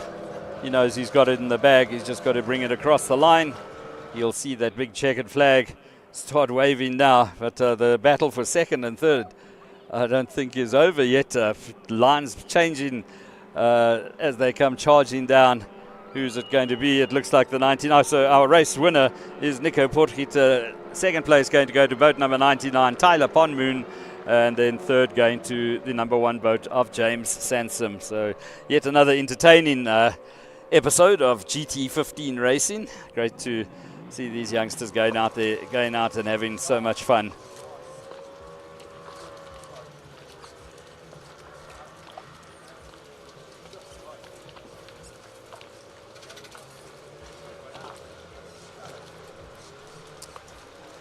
The Formula 30s will be the next class on the water. Let's have a recap of what happened in race number one.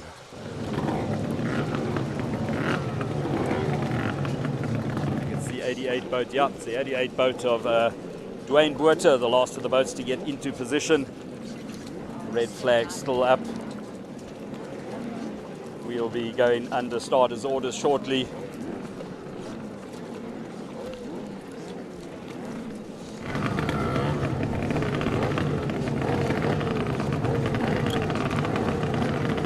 Peter Allen in the water in the wetsuit in the number 7, holding the number 7 boat of Jordan Allen, a man who's been around powerboat racing for many, many years. One of the top hydroplane racers in the country over so many years. Very involved in powerboating for many years, and away we go. It's a good clean start. Jordan Allen getting away well in the number 7 boat, but one of the boats from around the outside further on down, absolutely flying out there. So it's going to be interesting to see who gets the whole shot buoy now, but it's Jordan Allen in the number 7 boat. It's the first of the boats around there. Was very quick onto the plane. Saw her battling to get the boat up on the plane early on, but Peter's obviously made some setup changes there, and she's absolutely flying. Rounds the top turn buoy and starts heading back towards the crowd now.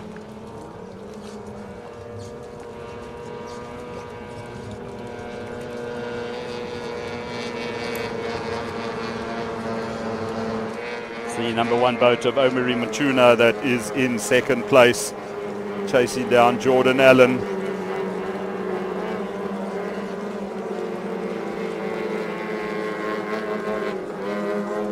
The wind seems to have died down a little bit. Boat's not bouncing and jumping out of the water as we saw in the first race of the day in the GT10 class earlier.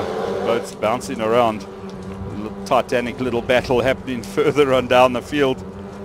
That's the number 45 boat of Tristan Barham going. Oh, somebody spun out on the turn buoy. That's the number 1 boat, Omari Machuna, having spun out. But nice dice happening there, 3 abreast as they head down past the start finish buoy. A quick recovery there from Omari Machuna. Tristan Barham in the 45 boat just has a look to the side, check if there's any flags out. Great cornering there from James Sansom, chasing down Omari Machuna, getting the boat into the turn nice and sharp, nice and tight around the turn buoy.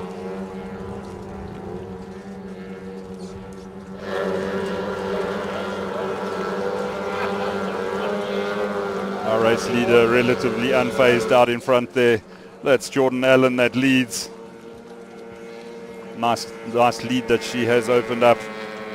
We'll pick up who got into second after that spin out of Omari Machuna. Just pick up the number of the boat as it comes past.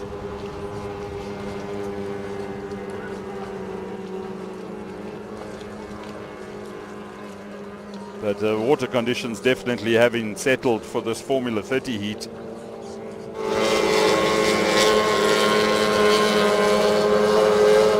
Our race leader rounds the top turn buoy once again. Just has a glance over her shoulder to see where the second place boat is.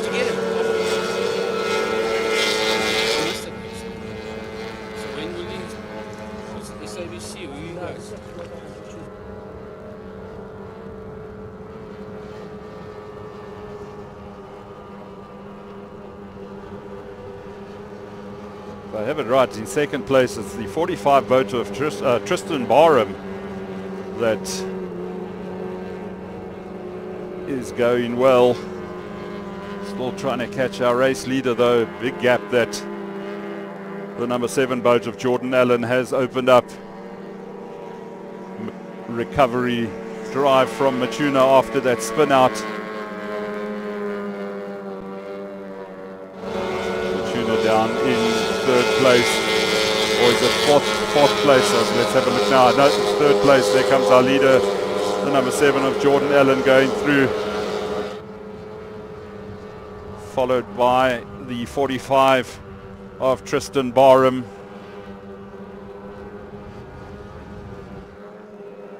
Then it's the number 1 boat of Machuna, followed by the number 4 boat of James Sansom.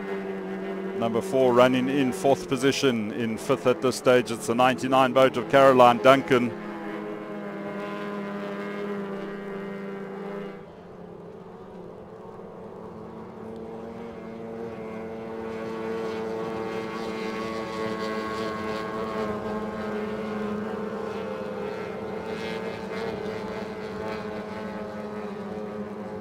Great footage there of the 45 boat of Tristan Barham. Got the boat nicely set up, well balanced, getting just enough air under that boat to run it on a cushion of air. Drifts it through the corner very, very nicely, but not managing to close up on our race leader at this stage. 99 of Caroline Duncan going through now, passes the start-finish buoy.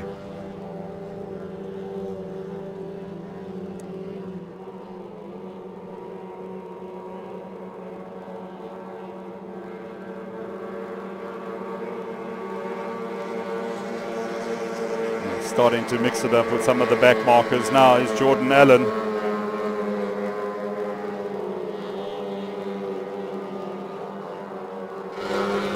Once again, she just has a look over her left shoulder to see where Tristan Barham is. Has he managed to close up on her at all?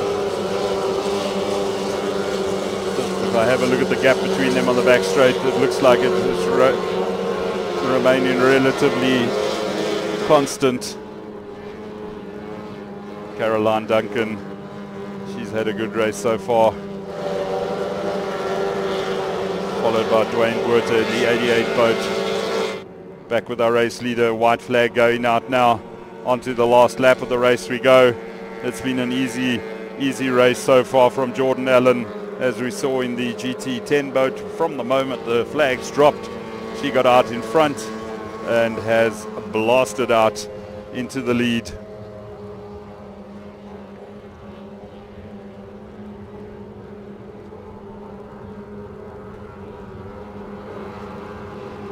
Matuna in third place as we pick up on our race leader now around the top turn buoy for the last time.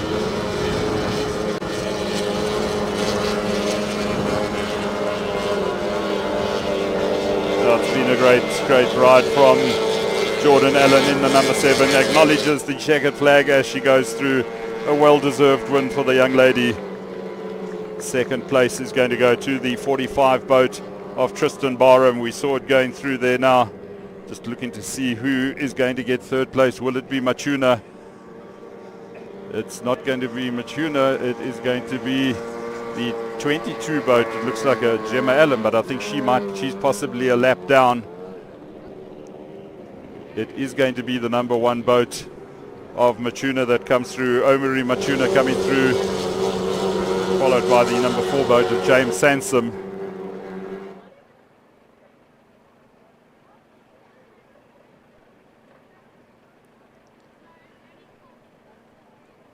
Looking at the boats on the slipway getting ready to go onto the water for heat number 2 in the Formula 30s. I'd just like to take this opportunity just to ask you to keep the family of Russell Chard in your thoughts and prayers. Russell Chard, well-known figure in Formula 1 powerboat racing. His dad, Richard, sadly passing away 2 or 3 days ago. So to Russell and Carol and Russell's mom, Dorcas, our deepest sympathies. We're thinking of you guys at this sad time. Richard was an avid follower of Formula 1 and used to crew for Russell. He headed up the Higher Anything Formula 1 powerboat team that went around the country with us.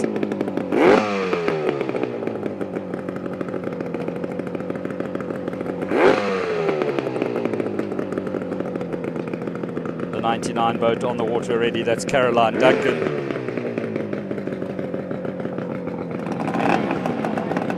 Final instructions and high fives from her father, Formula 1 driver and well-known hardball racer, Ross Duncan. Number 4 into the water now, James Sampson in the number 4. He's had a busy day jumping straight out of the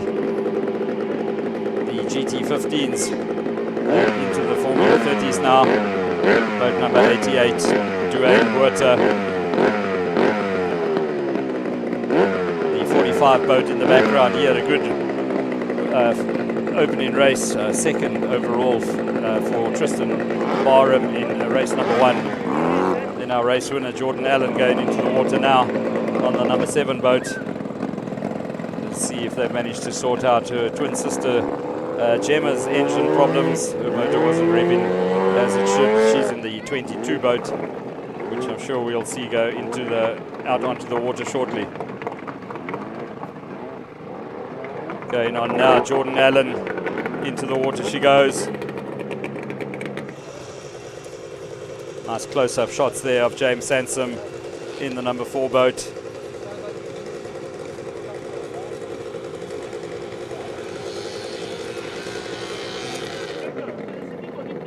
The 88 boat now moving out, Dwayne Buerta. Just getting that boat moved from off the jetty.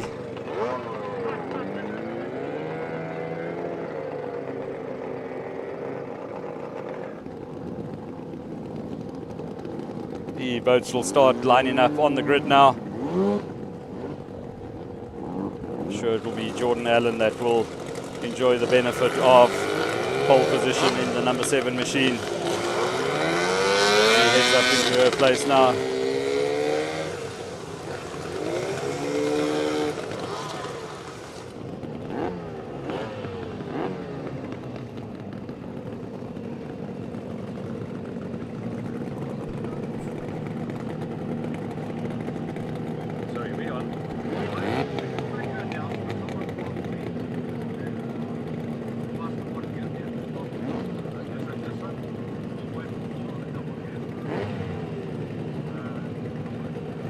Folks, we've got a Nissan 4x4 double cab that has parked somebody in.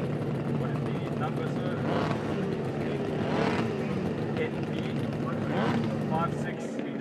NP56BW.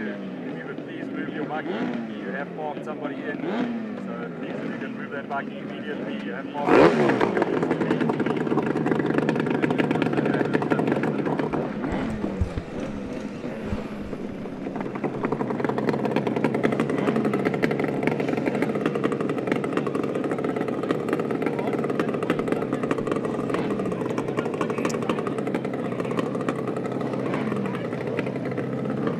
Boat number 22 is the second of the Allen twins. Gemma now going out. As we said, hopefully it sounds a lot better. Peter and Donovan Allen, having sorted that motor out, should see a better performance from Gemma Allen in the 22 boat. The rest of the boats virtually ready to go now. Pole position, it is the number 7 boat of Jordan Allen alongside Tristan Barham.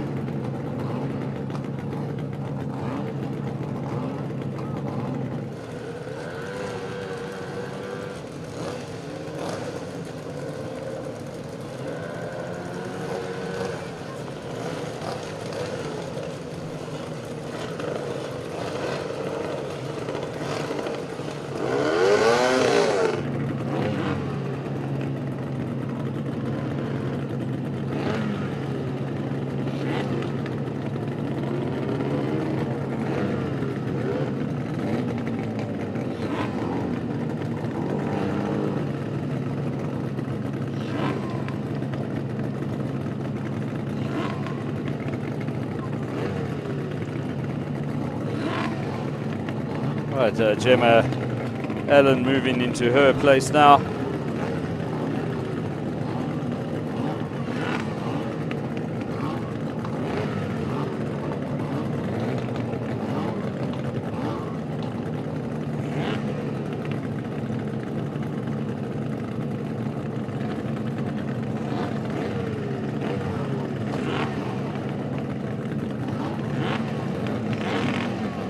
Seems to be a bit of confusion with the starting positions there, but it looks like we are virtually ready to go now.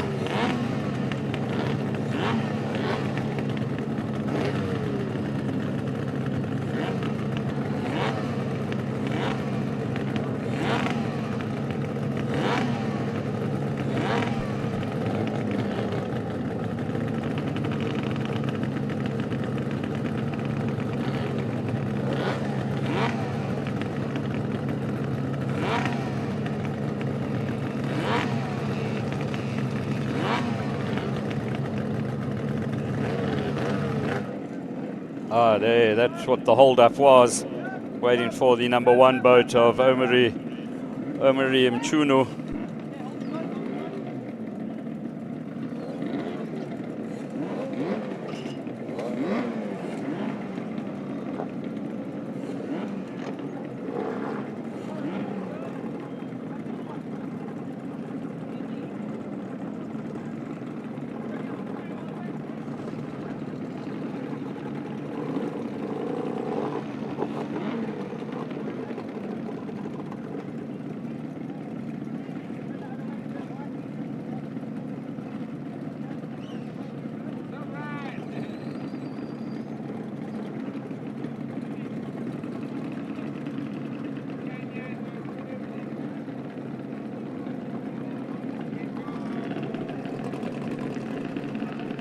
I would imagine would be the last of the boats to move into its place.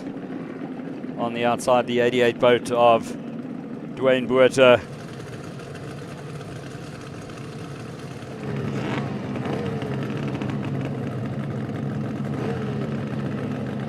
As our number 1 boat now moves into the 3rd place on the grid.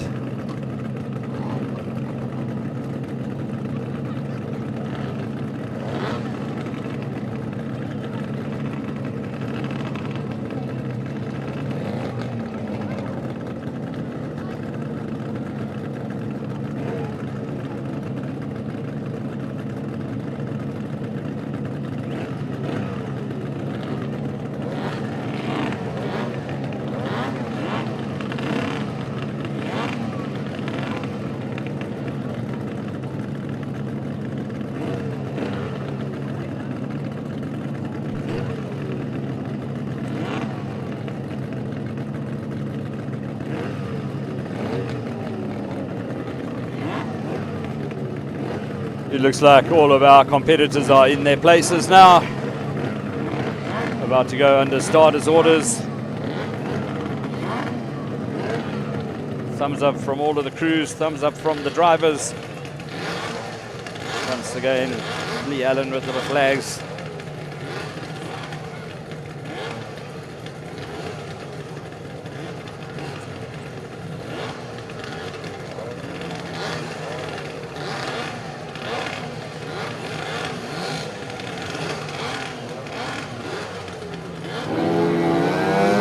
Down, getting away incredibly well. Omari Mchunu in the number 1 boat.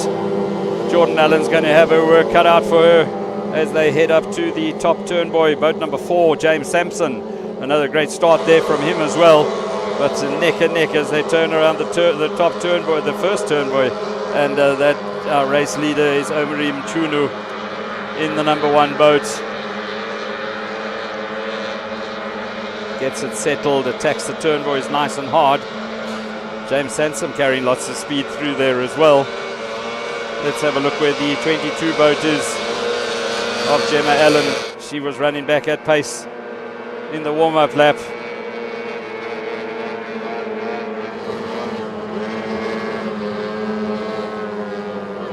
Down in 4th place, 5th place by the look of things for James Sampson after that great start that he had. Suddenly finds himself languishing down in about 4th or 5th place. No languishing out front though for Omari Mchunu in the number 1 boat.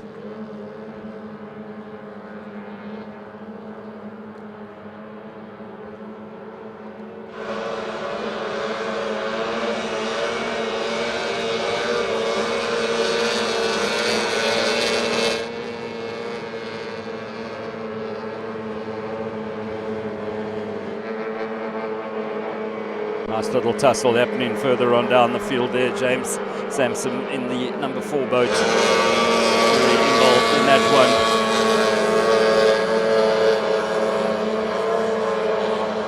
Just waiting to get a shot of the top 2 boats, the distance between them.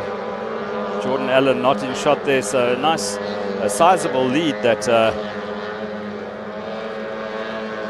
that Mchunu has got.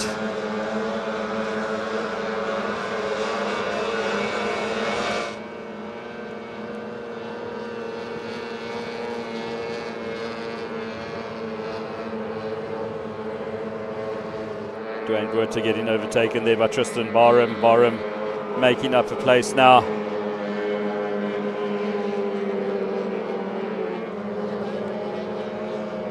He finished second in race number 1. Didn't have the greatest of starts in race number 2. But starting to recover from that. There's the gap between our top 2 boats. The number 1 boat being hunted down by the number 7 boat of Jordan Allen.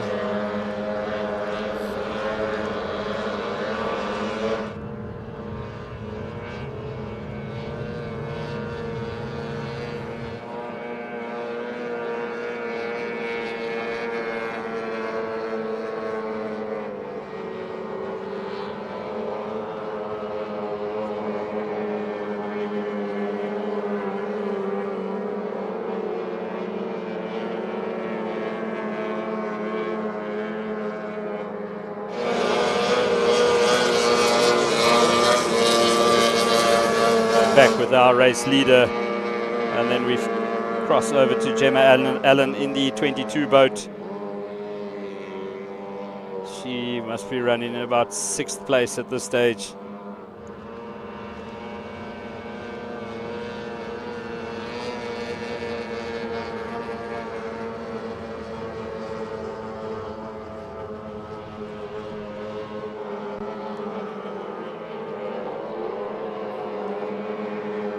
Jordan Allen not managing to really close up on our race leader, the number 1 boat of Omari Mchunu.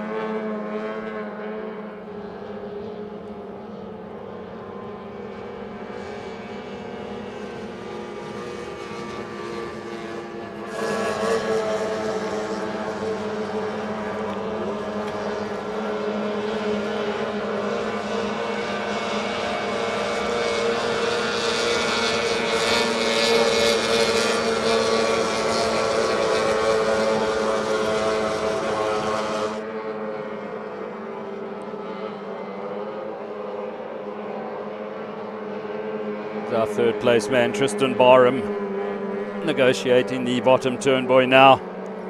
Heads down the short back straight. Both him and Jordan Allen chasing down the number 1 boat. Has been very impressive from the moment the flags dropped.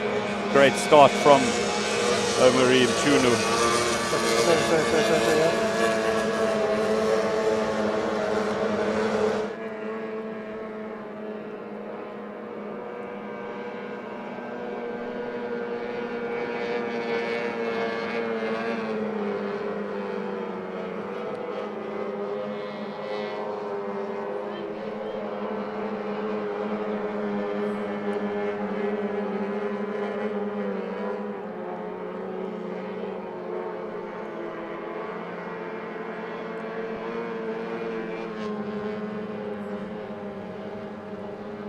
That is our top 3 heading towards the turn buoy that brings them onto the main straight. So it still could be quite an interesting finish. We possibly have a back marker or 2 coming into play as well. Jordan Allen under lots and lots of pressure from Tristan Barham as we start the last lap of the race. So these 3 have left it to the last. Number 1 still leads. Your change of position there. It looks like the 45 boat of Tristan Barham possibly got bogged down in that corner, and they've managed to break away. Jordan Allen desperately trying to overtake the number 1 boat.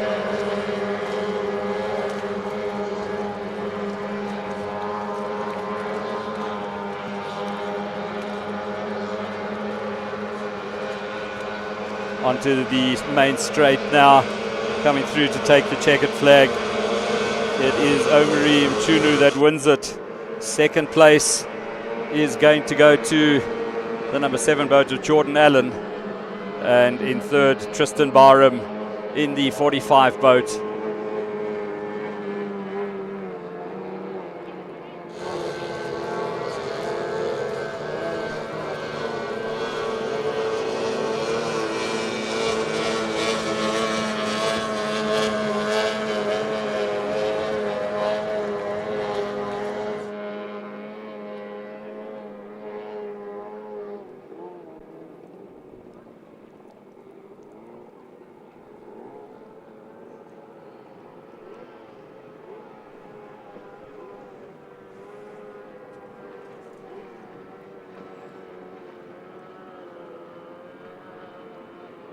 That is the conclusion of heat number 2 in the Formula 30s. Next up will be the second race of the Formula 1s. So the action about to get fast and furious out on the water in the Formula 1 class. We'll bring you that action in the next couple of moments.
Formula One's back on the water for race number 2. First boat out, the man that won race number 1, Ronan Dixon, in the number 32 Dixon Batteries entry. Second boat going in, the 111 boat of Monet Herald. He'll be followed by the 99 boat, the Caldwell Marine boat of John Ross Duncan. Unfortunately, the sister boat to that one was involved in a big backflip this morning during the time trials. Michael Vessels behind the wheel of that one. It's quite extensively damaged, so it's going to need some repair work to be done before the next round of the championship that's set to take place at Witbank Dam on around the 16th, 17th of June.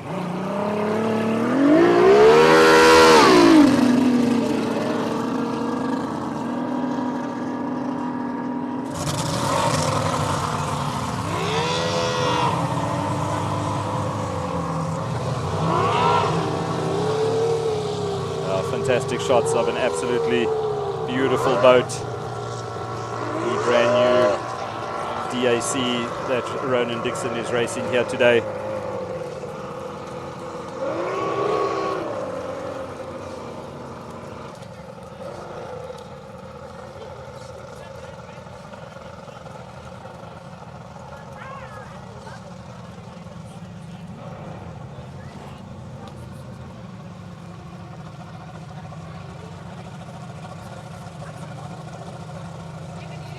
Just having a look at those lines, such classic lines on the Italian-built DAC hull. GoPro camera mounted on the front of that one. It'll bring you all of the footage when this broadcast is televised on Ignition TV in a couple of weeks. Monet Herald bringing his boat into position now, racing in the colours of Feltrift Marine Services.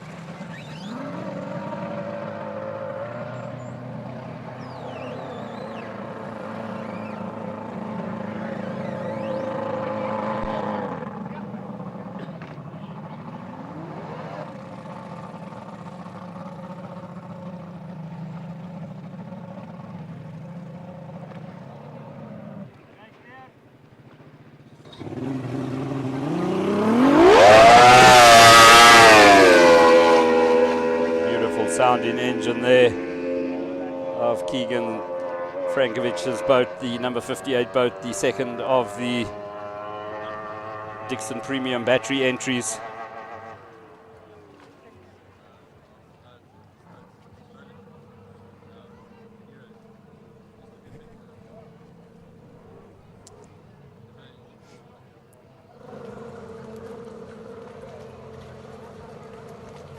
While we wait for the Formula Ones to move into place, just another reminder that we have got Peter Lindenberg's autobiography on sale. His book on special today, 300 Rand. Flat out and fearless. Fantastic read it is. And if you would like a copy of it, you can come and get one. We're situated right behind race control in the white trailer.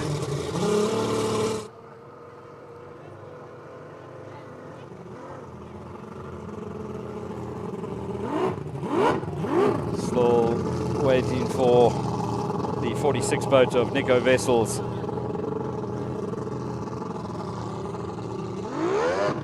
into its place.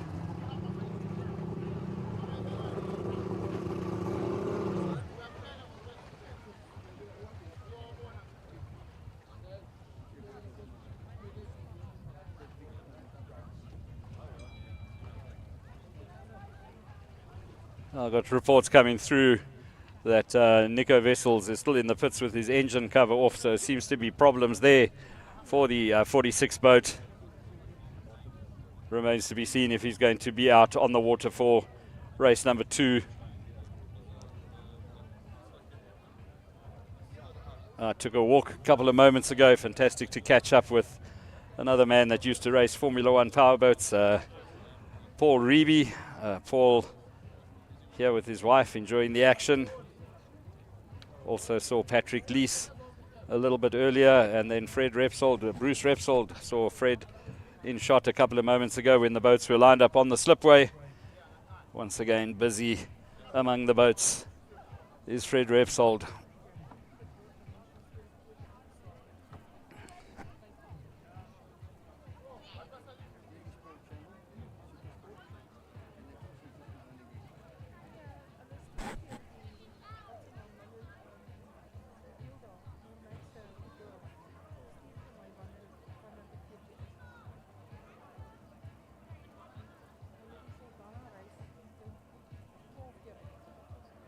Ronan Dixon with a 2-point lead in the South African Championship over Keegan Frankovitz.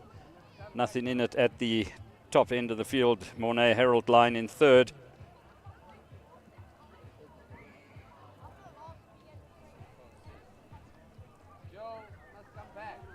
This is the third round of the championship. Round 4 will take place at Witbank Dam in June.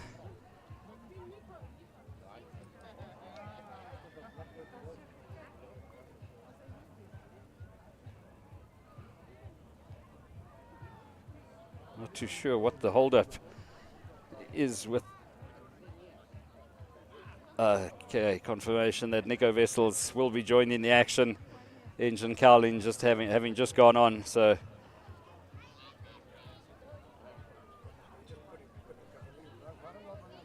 never great to be strapped into a boat that's not moving for so long. Does get quite frustrating, but obviously you want as many boats on the water as possible.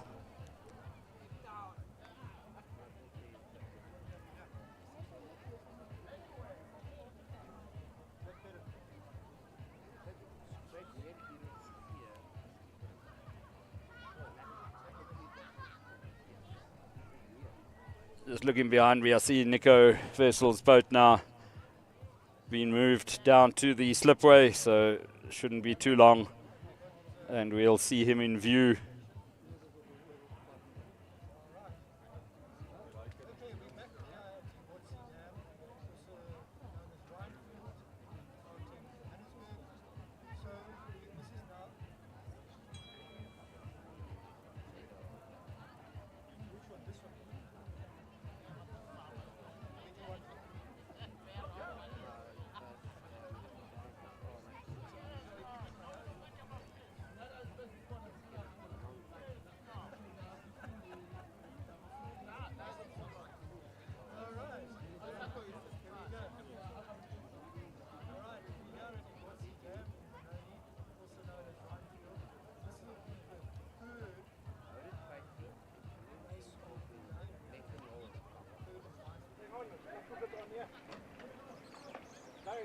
There we see the 46 boat getting onto the water now.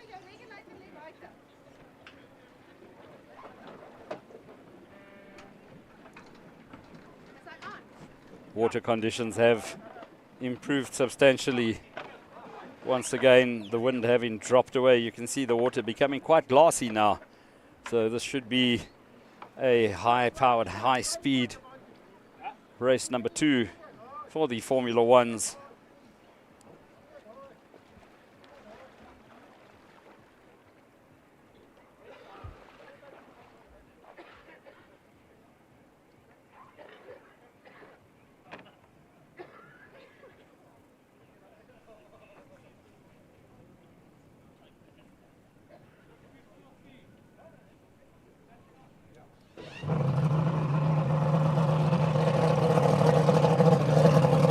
Fires it up. Makes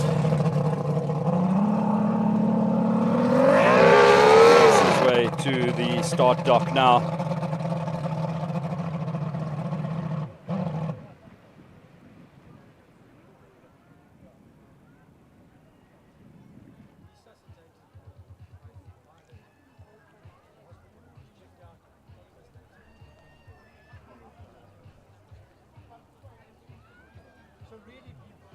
Once again, folks, a warning about the people that are standing right behind the boats. You might get a little bit of a shower as soon as that green flag drops. Just Keegan Frankovitz, you can see his motor trimmed quite, it's quite positively trimmed there, so a nice wash guaranteed to come out from behind the back of that boat.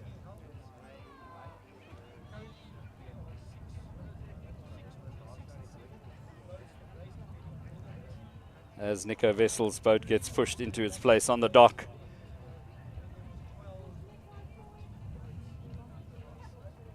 Looks like we are good to go. Thumbs up from Chris Phillips on the far side jetty. Everybody happy. Lynette Adams gives them the thumbs up. Let's go racing. So the focus will once again be on the rescue boat.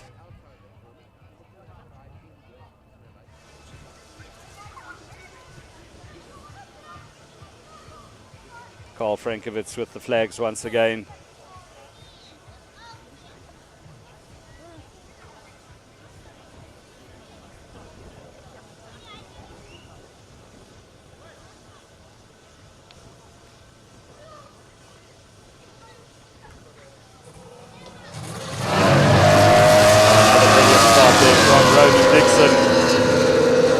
Very quick on the button.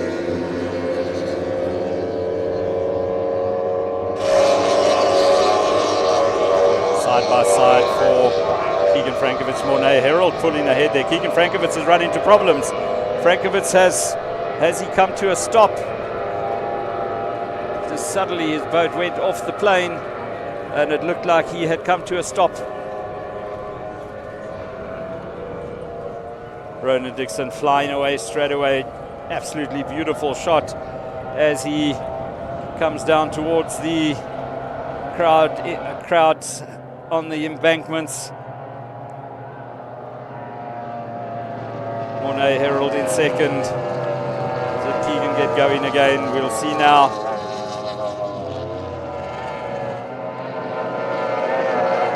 John Ross Duncan in third place. Oh, there goes Keegan Frankovitz now. He's down to fourth.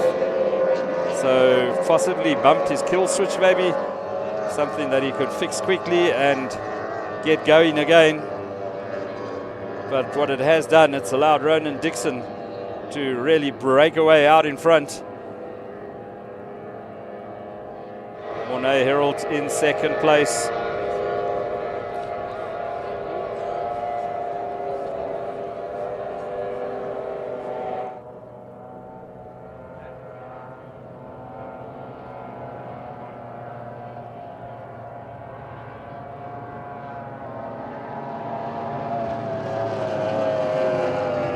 John Ross Duncan that's still in third, followed by Keegan Frankovitz in fourth place. Herald once again nice and tight around the turn, boys. Next up is John Ross Duncan and then Keegan Frankovitz. Frankovitz will have Duncan in his sights.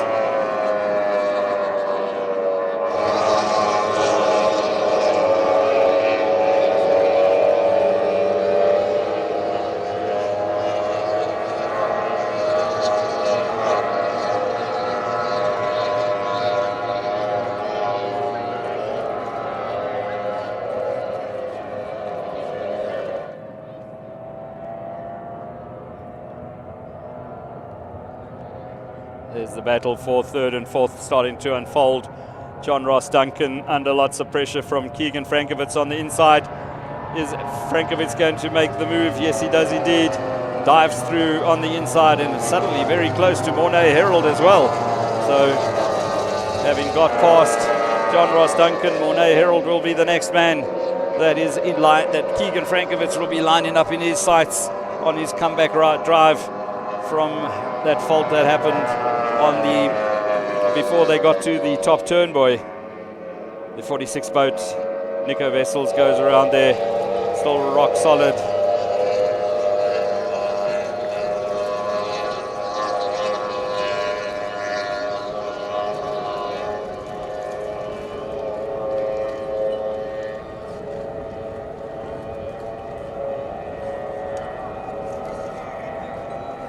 Keegan Frankovitz letting it all hang out at the moment as he flies that boat down the straight. Looks like he's got past Mornay. Oh no, Mornay's still there. Mornay's in the sandwich between them now. Nothing in it between Mornay Herald and Keegan Frankovitz, although there on screen the gap is suddenly seems a little bigger. But that is where the racing action is going to be happening in the next lap or two, I'm sure.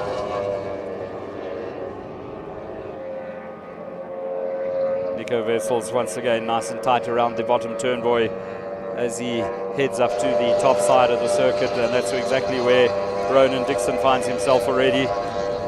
Still being chased down by Mornay Herald in the 111 boat. The Feltriff Marine Services boat hunts down Dixon Premium Batteries, Ronan Dixon.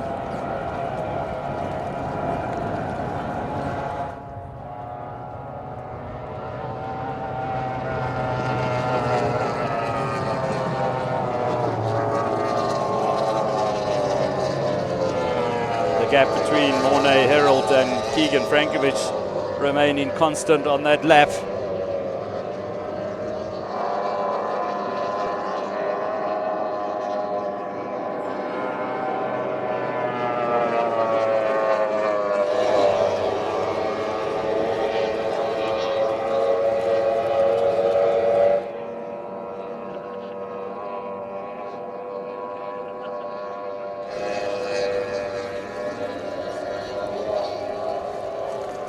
Totally in control at the moment, Ronan Dixon.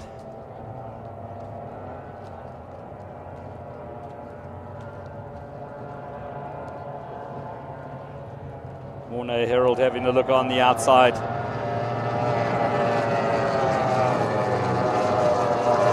As Keegan Frankovitz continues to exert the pressure.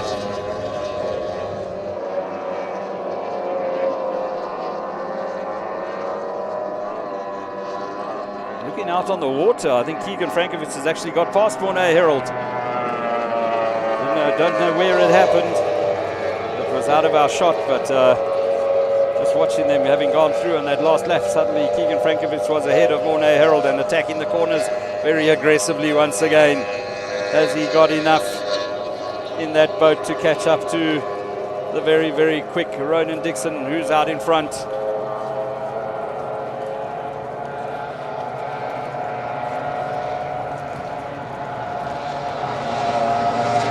Dixon goes through, followed by Frankovitz. Then it's Herald.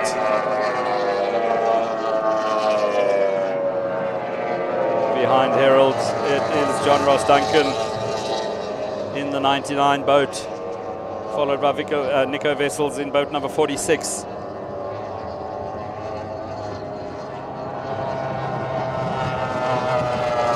Wessels crosses in front of us now as the front runners head to the top of the circuit to round the top marker buoy, and very close up front now by the look of things.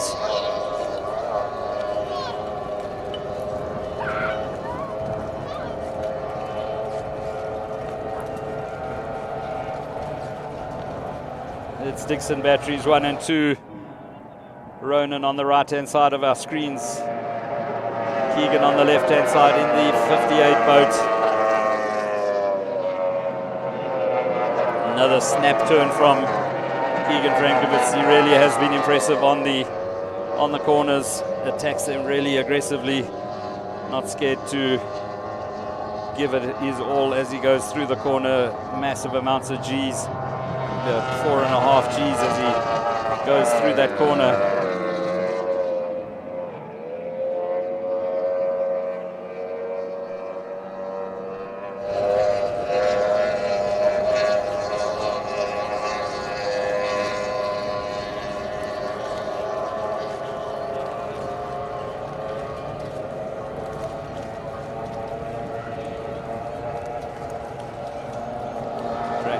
Runs it wide once again, gets on the outside to try and find some clear water.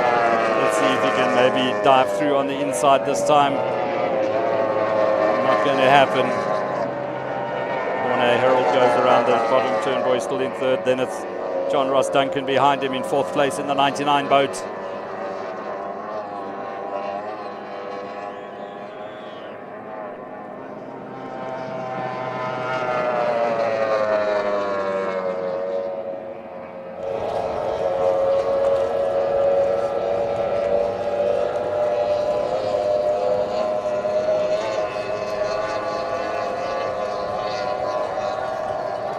Beautiful camera work there as the boats head down onto the main straight now.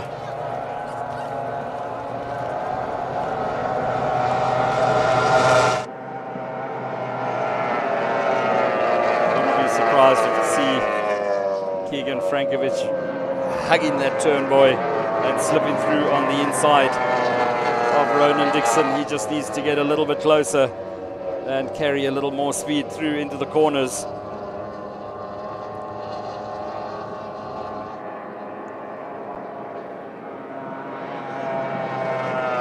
Boaters World, Nico Vessels goes through to complete another lap. We have probably got, I would imagine, 2 or 3 laps left in the race. We'll just wait for confirmation as Ronan Dixon once again continues to dominate in race number 2, as we saw in race 1. The boat flying along, skimming the surface of the water as it comes down the main straight.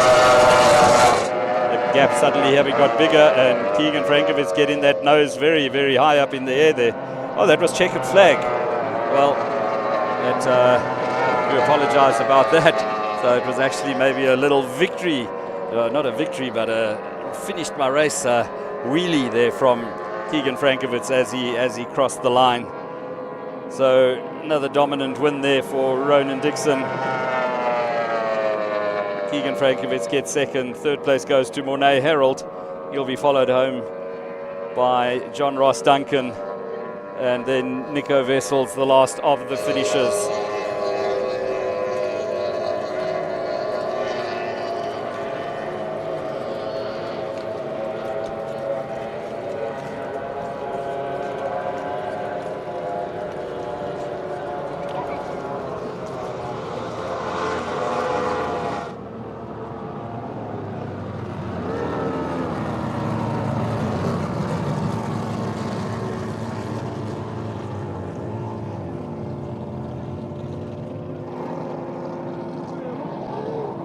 Well, that concludes race number 2. Still one more race left for the Formula Ones.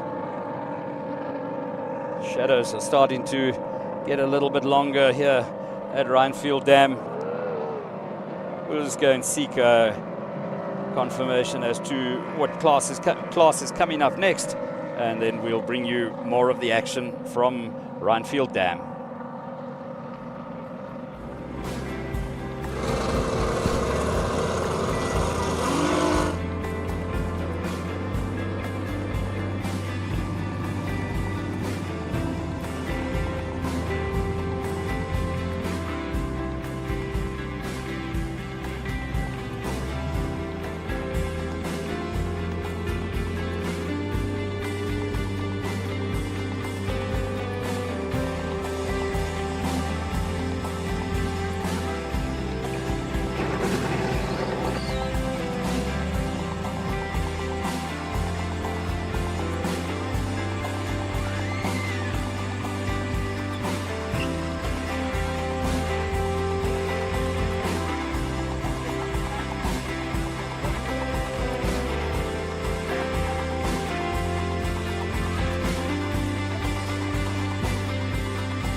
kamer, Mike. Jy kan jouself staan. Jy kan homself staan. Okay.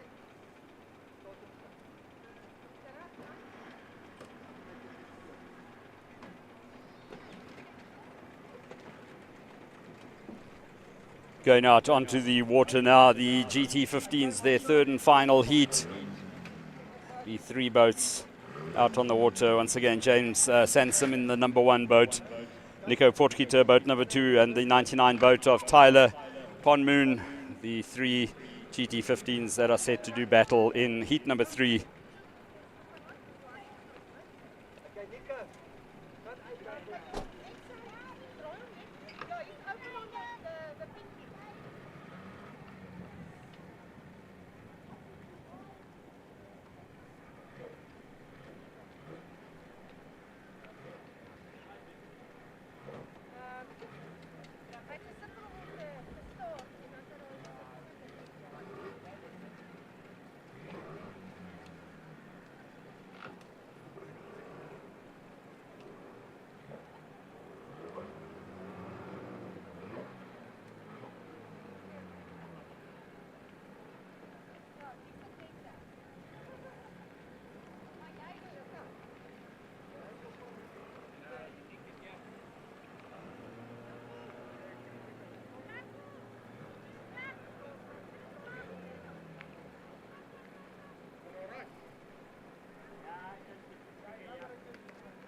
Once again, battling to get James Sampson's motor started, but it's started. Moving out onto the lineup now. We had a message coming through on social media from Greg van Staden in Port Elizabeth. He wants me to give him some specs on the GT15 boats, top speeds and that. Greg, all I'm going to tell you that it's faster than your Seagull that you are racing at the moment.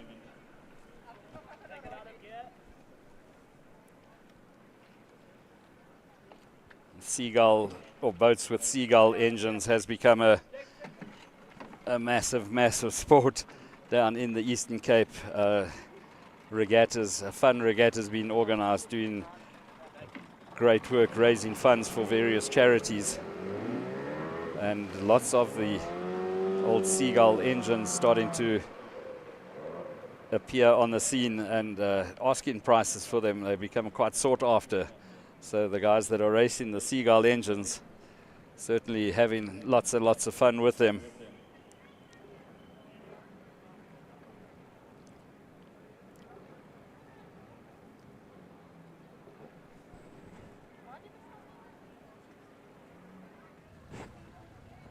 The afternoon sun starting to get very low.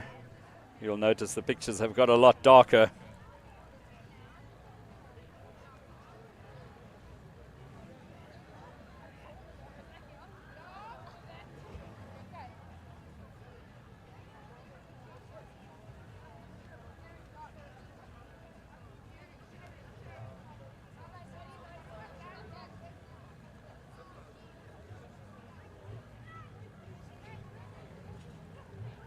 All of our boats are in position. Looks like we are set to go under starters orders once again.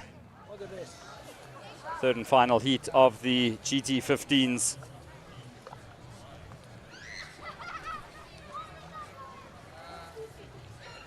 I saw that Grant Harrison was watching as well, all the way from the UK, enjoying the action as we wait for yellow down, green down, and it is Nico Potgieter, the best of the boats, out of the water from the starts, flying away once again.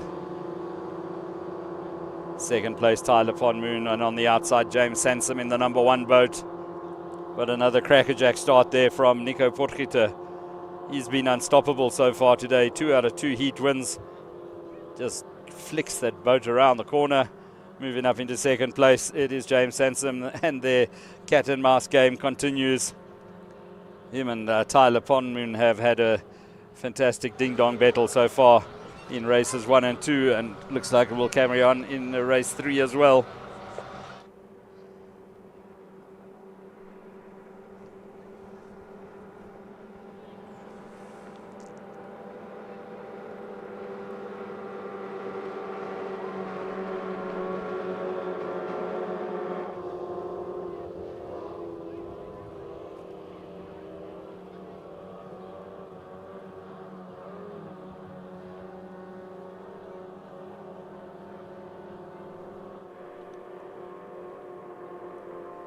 First lap of the race completed. The boat's heading down the back side of the circuit. Still nice and sunny down that way.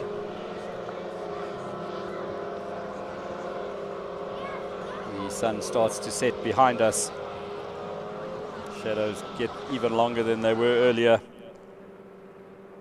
3 boats heading down towards us now. Nico Potgieter on the right-hand side. In the middle, it is Tyler Ponmoon. On the outside, James Sampson.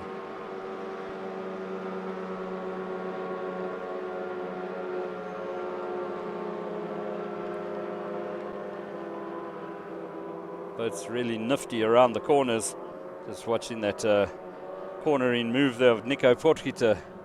Just almost bouncing the boat into the corner and ensuring that it gets around that turn buoy in less than no time. These are incredibly stable hulls and certainly look like a lot of fun to drive.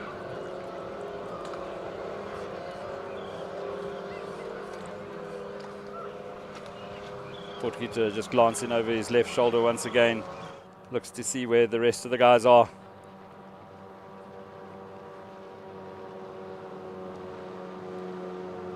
Comfortably in second now is James Sampson. Tyler Ponmoon having dropped back down in third place. 2 laps of the race having been completed.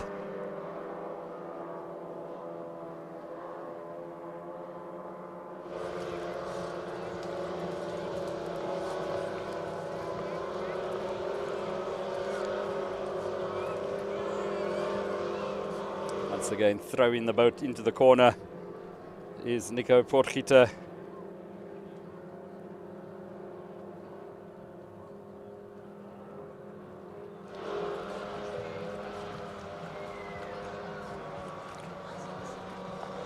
In that shot there, certainly looks like he's been chased down by the number 1 boat of James Sansom.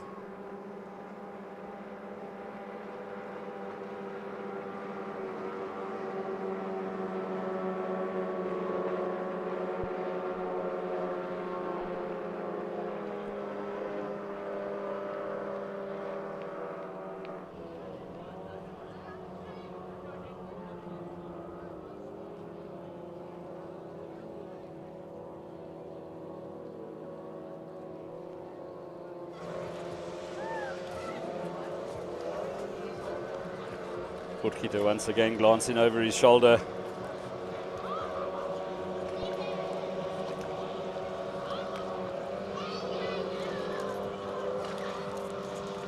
He just manages to have another look and sees how close that James Sampson is to him. Sampson now around the outside he goes.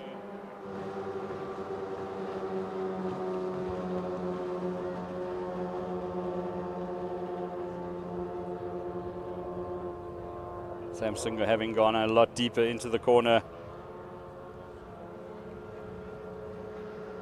That's allowed race leader Nico Potgieter to open up that gap once again.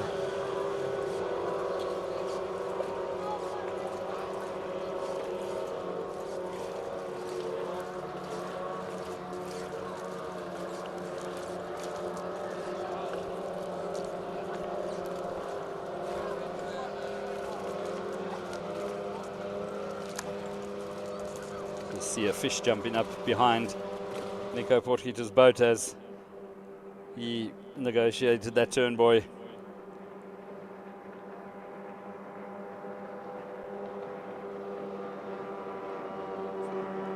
He definitely seems to have stretched the lead a little now over James Sansom in second.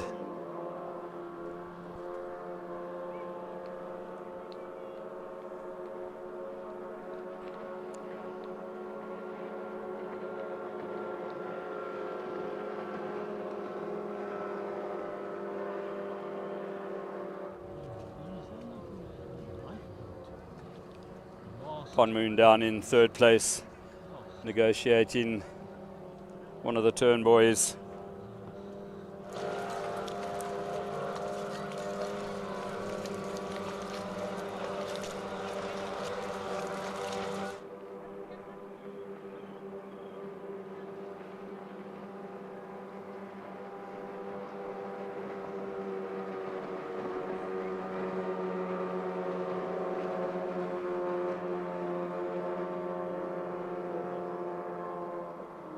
Another lap completed, and completed with Nico Potgieter as the leader.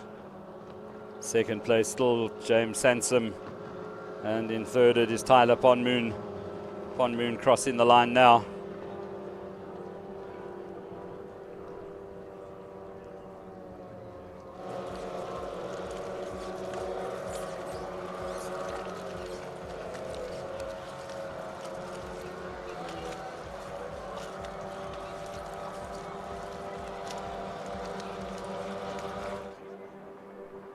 We see the white flag being waved there by Chris Willemse. Last lap of the race we go.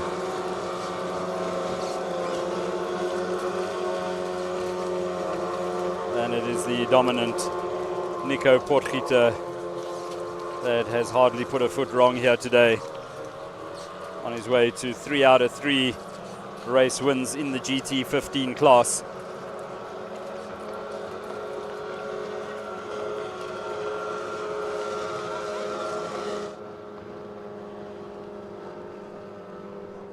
That's our second place boat, James Sansom in the number 1 boat. The current South African champion.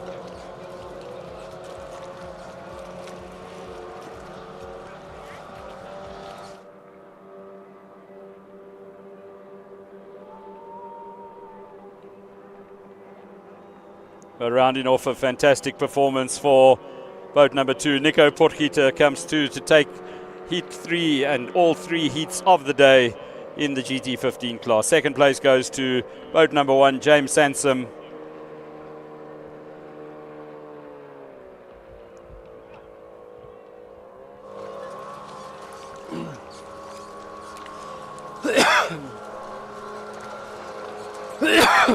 And about to cross the line now, the 99 boat of Tyler Ponmoon.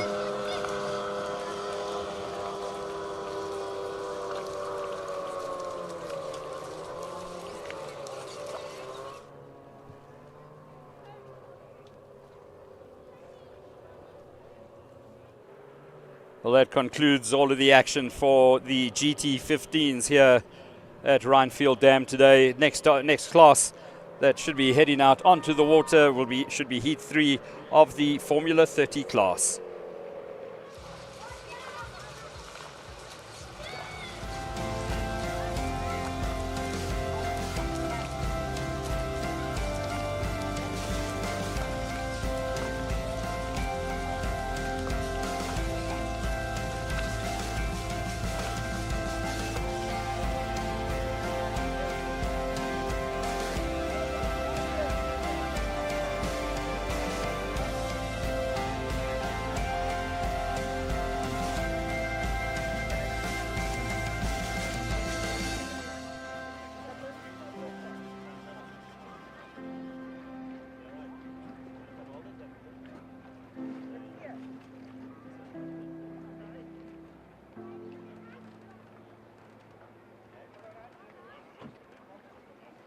on, James.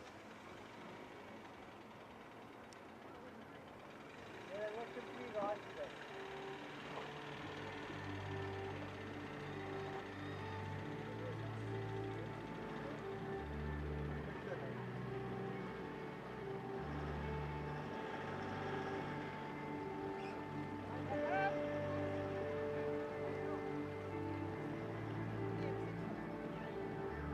James, wil je nog wat? Ja,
Only afterwards. Does it? All right, I'll give you.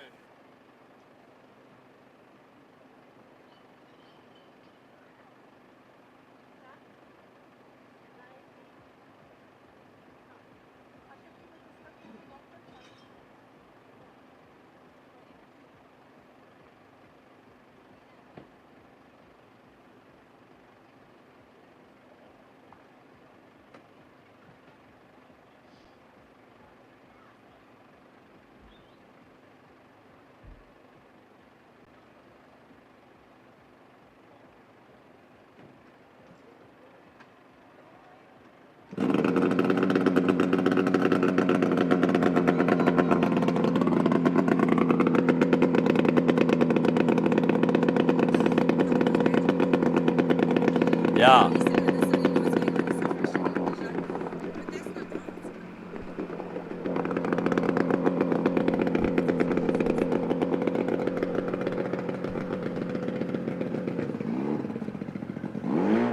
First of the Formula 30s back onto the water now for their third and final race.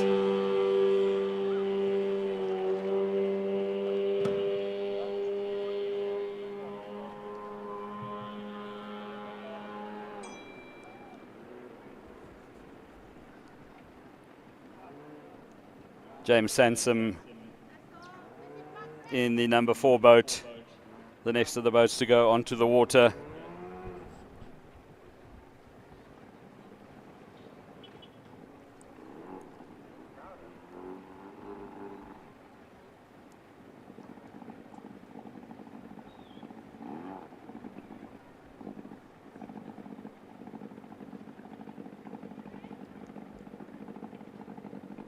The 45 boat already in the water, that's Tristan Barham.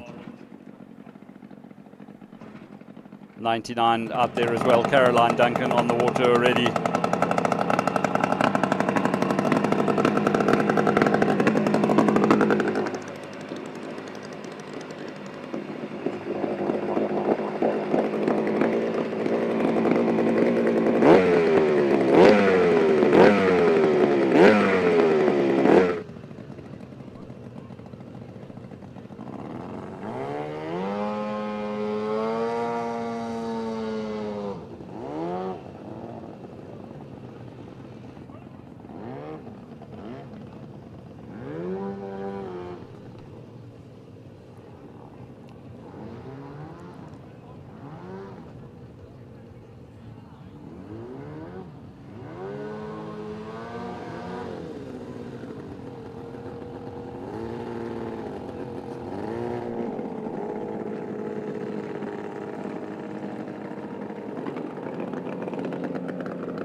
Tristan Barham about to make his way around to the start pontoons now, the start docks. We saw a great drive from young Amari Machunu in race number 2, and I was informed that it is her first race weekend ever. It is her first time that she is racing in the Formula 30 class, so it was a fantastic performance from her to ultimately cross the start line in first place, but unfortunately having missed more than one turn boy on the circuit was disqualified for her efforts. So we hope that'll be rectified for race number 3. If she gets that right, she certainly is a star to follow in the future. That is Amari Mchunu in the number 1 boat. James Sansom, boat number 4. Boat number 7, Jordan Allen. Boat number 45, Tristan Barham. Boat number 88, Dwayne Buerta. See Buerta going into the water now in the background. The number 7 boat of Jordan Allen. About to move off the trailer now.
next boat about to go into the water is that number 1 boat of Amari Mchunu. Her first race weekend, so fantastic performance from her. Racing in the colours of Boaters World.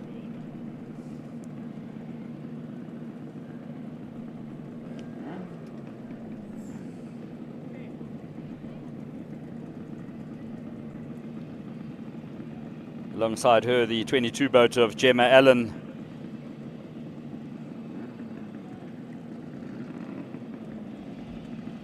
It makes its way into the water now, or about to.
Looking to see what the hold-up is.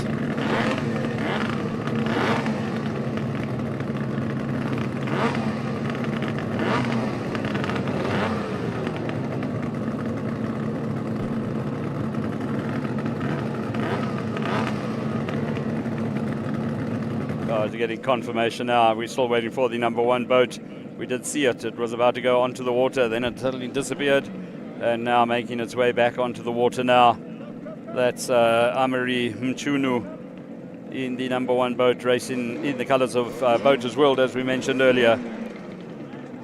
Eco vessels from Boaters World there on hand to assist with getting her into the water.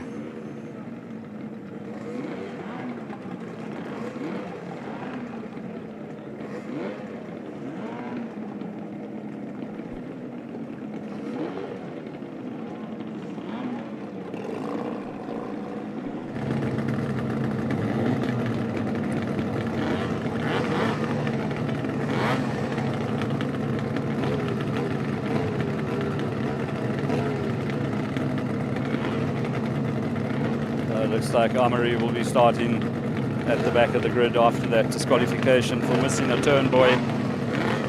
It's the inexperience having cost her there, but she certainly did show good racecraft and pace.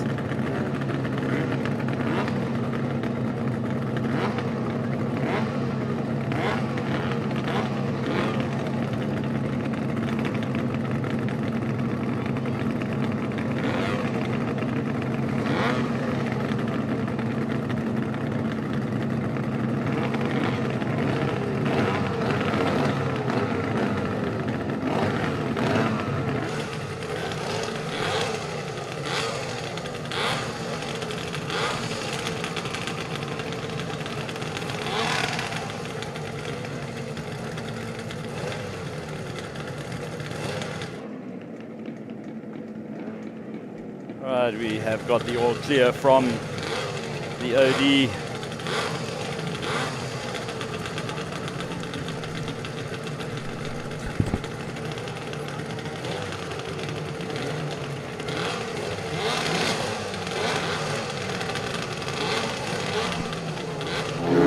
And away we go.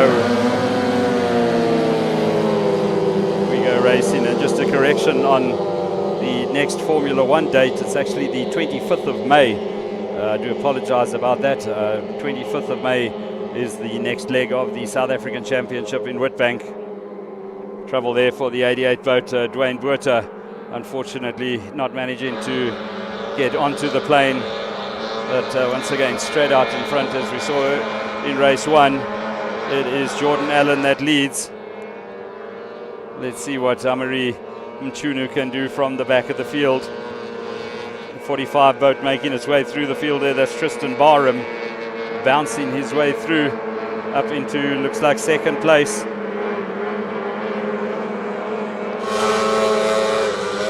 Our race leader heads down the back straight now.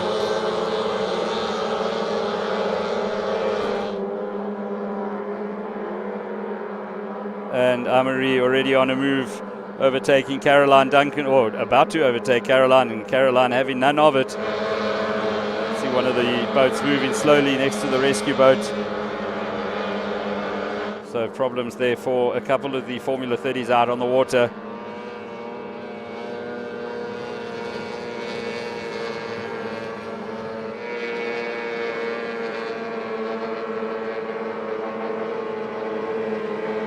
Tristan Barham versus James Sampson.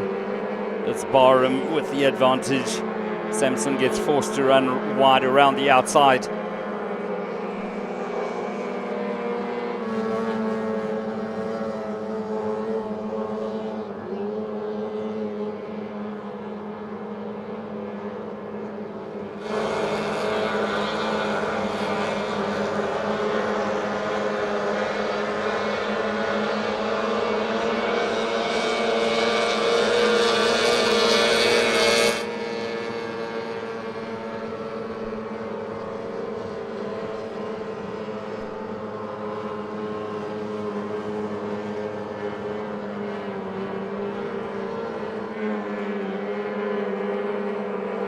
Roundy turnboy once again for Tristan Barham. He's had a good day so far.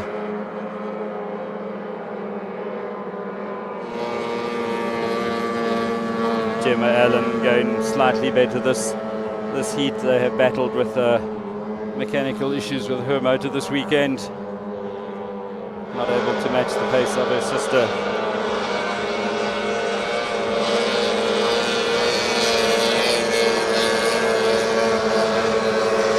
Allen comes through to complete another lap. Second place, it is still the 45 boat of Tristan Barham. Third place, it's James Sampson. And we've got one of the back markers, that's Dwayne Botha, that's limping around the circuit. The 99 boat of Caroline Duncan having just gone through, as well as Amari Mchunu.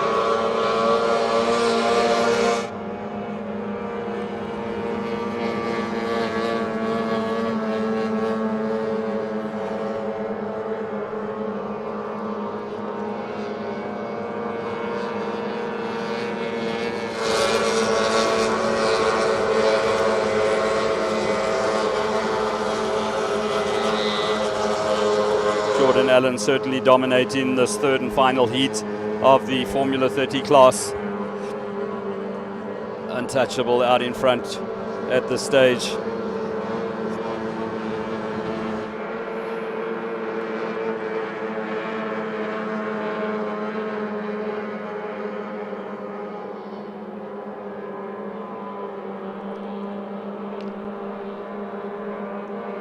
Dwayne Botha still limping along in the 88.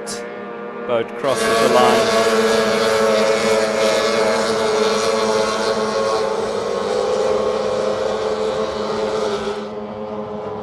Jordan Allen goes through on the inside of his sister. Waves at her. I'm overtaking you, I'm lapping you. telling her to come on. You see her hair flapping behind the crash helmet in the number 7 boat.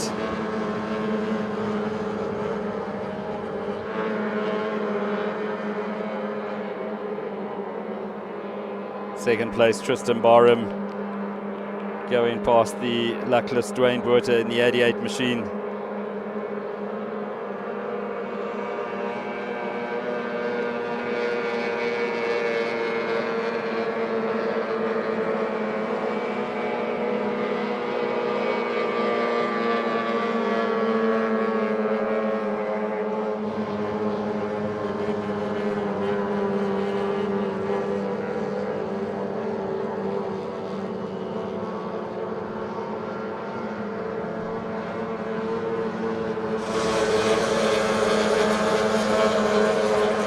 Straight once again for our race leader, negotiates the top corner, top turn buoy, heads down to complete another lap and sees the white flag coming out now. The white flag is out, so just once more around the circuit for our Formula 30 competitors.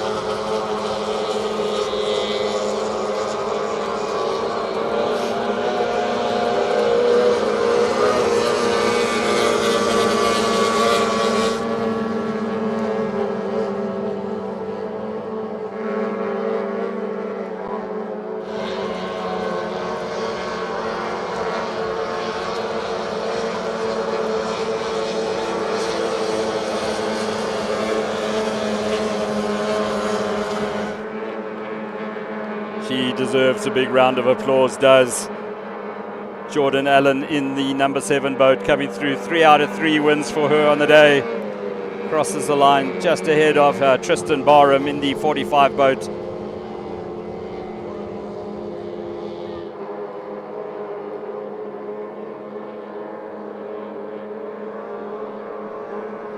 Third place is going to go to boat number 4, James Sampson. He crosses the line now.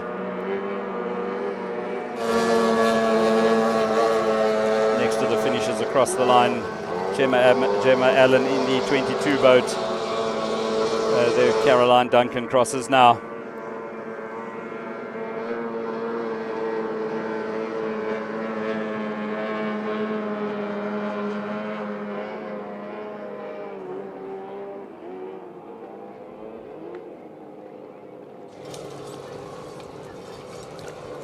Certainly has been an impressive performance from Jordan Allen in the number 7 boat. From the moment the flags have dropped, she has had the hammer down. Didn't put a foot wrong the whole day, and managing to get 2 heat wins, or 3 heat wins. One was only due to disqualification of Amari Mchunu for missing a turn buoy. But great performance from Jordan Allen in the number 7 boat. That concludes our Formula 30 coverage of the day's event. The next race that we will see will be the last race of the day, and that will be the Formula 1s that will be coming out for race 3.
we're back and gearing up for the last race of the day, heat number 3 in the Formula Ones.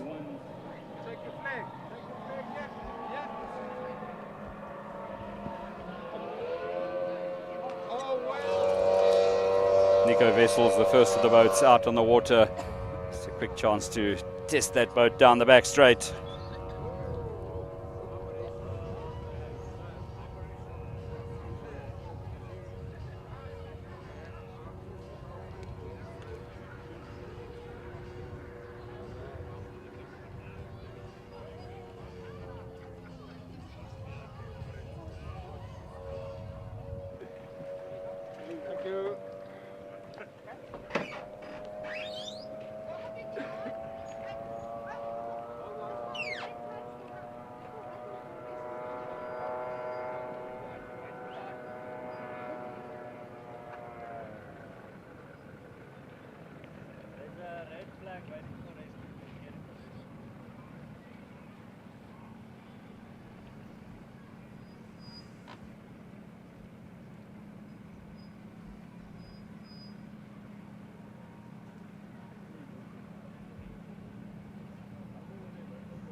Triple one boat.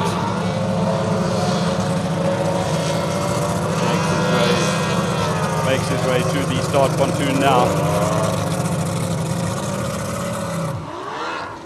Boat number 58, Keegan Frankovitz. That's been a great performance from him so far. And then the 99 boat of John Ross Duncan.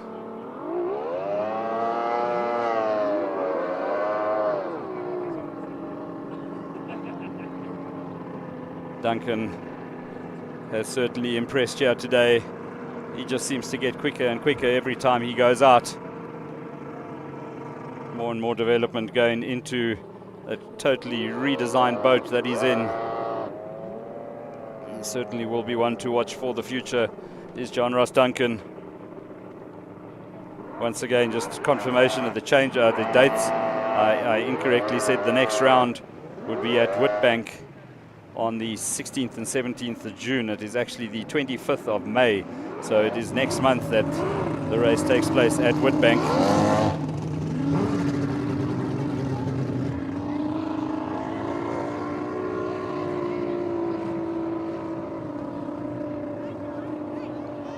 Nico Wessels in the 46 boat already in position on the start dock. John Ross Duncan moving in now, as is Keegan Frankovitz.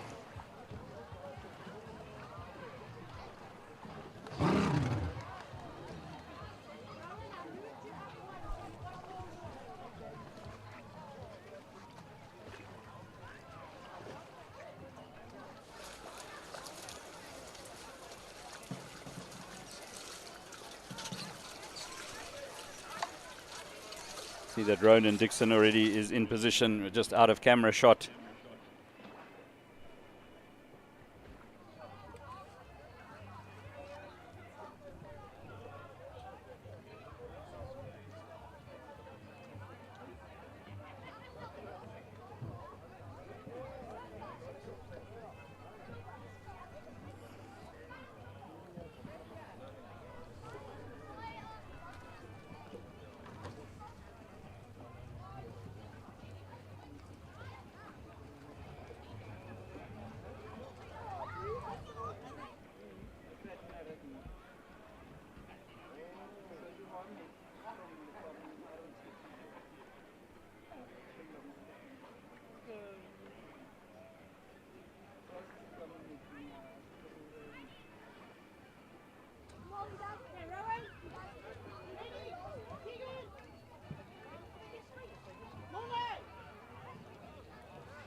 Waiting for the boats to go into their final positions.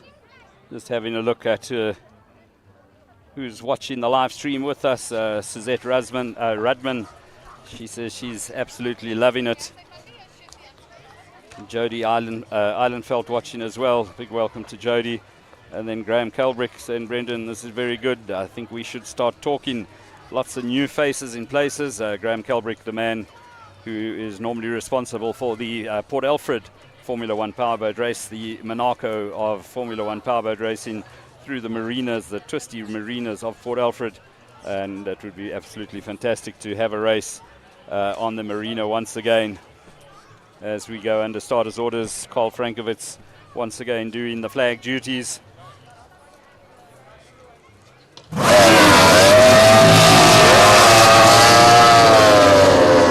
Ronan Dixon has been absolutely impressive on that start button. 3 out of 3 starts that he has blitzed it. Morné Herald with the advantage over Keegan Frankovitz. Frankovitz not getting away all that well. So it looks like he's going to have his work cut out to once again get past the, I don't want to say the senior citizen of Morné Herald, but a man with many, many years experience, and certainly doing it for the old timers is Morné Herald, and having a hell of a lot of fun out there.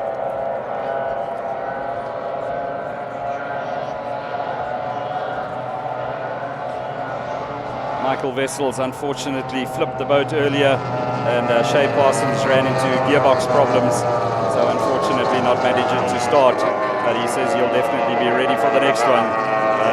Shay Parsons, that is.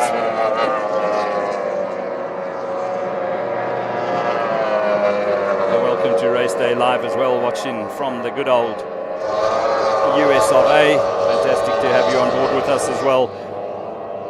The 46 boat of Nico Wessels porpoising a little down the back straight. Conditions absolutely spot on, perfect out there. And welcome to Tim Godfrey watching from Australia as well.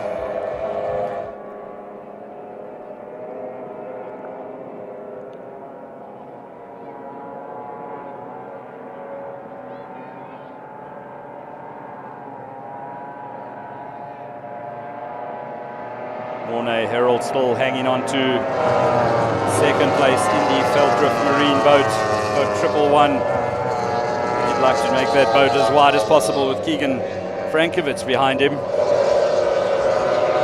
Frankovitz had his work cut out. Tim Godfrey, an ex-Border Club member, Hydro's Inflatable, started in 1984 in the hot dog class. I remember Tim Godfrey from days gone by.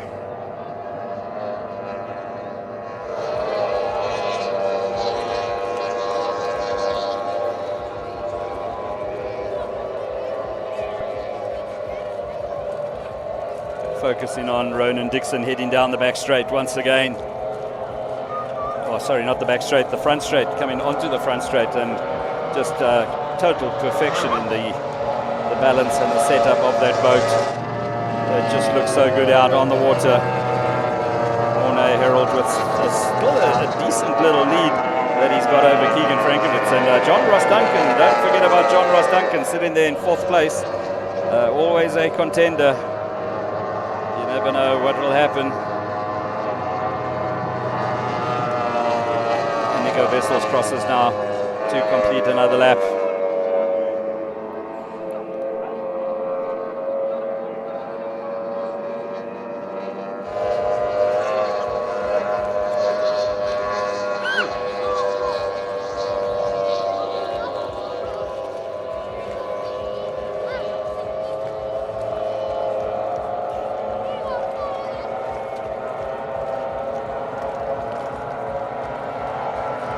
Since the Dixon team changed the motor this morning, Ronan having blown the motor in practice this morning, that boat hasn't missed a beat. Faultless performance from him so far. The action's starting to hot up as we start running out of laps. Ronan Dixon chasing down Mornay Herald. It's been a brilliant drive from Mornay Herald so far. He will be extremely happy with a second place finish.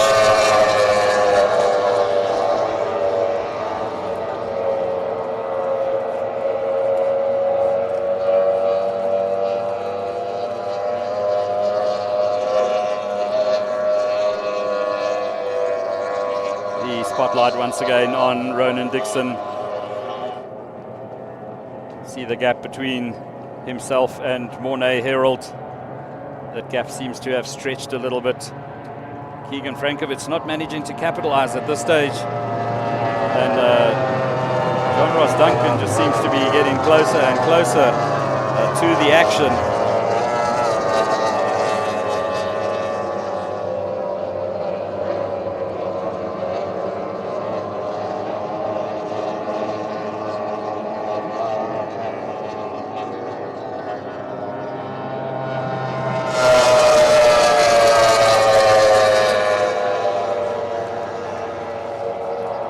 Shot down the back straight, it looks like Mornay Herald is challenging for the lead, but then in reality you see once they get to the turn buoy,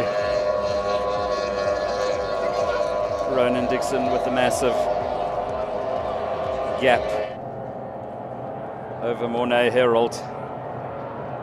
Keegan Frankovitz looks like he's possibly closed up a little on second place. Gets that boat through around the turn buoy so quickly.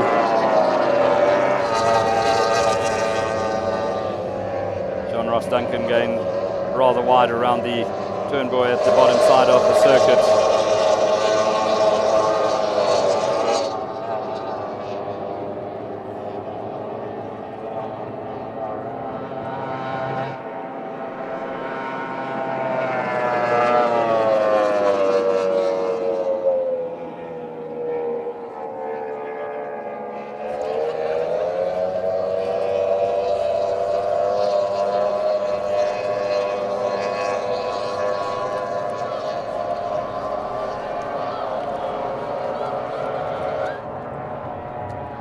Mornay Herald sitting in the spray of Ronan Dixon. Looks like he might have closed that gap a little, but Keegan Frankovitz still not managing to get any closer to second place Mornay Herald, unless he's just content to take third. A bit of a jump over the wakes there for John Ross Duncan in the 99 boat. 6 laps having been completed, so past the halfway mark of the race we have gone, and it's all about Ronan Dixon out in front.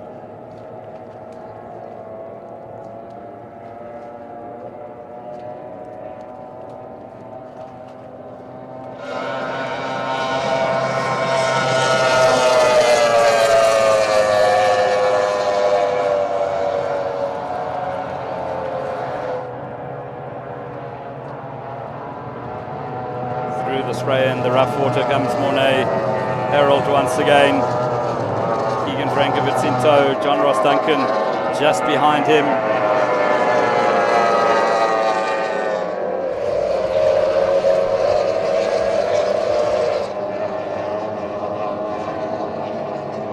Fantastic late afternoon footage of the boats in the last of the sunlight as they head down the back straight.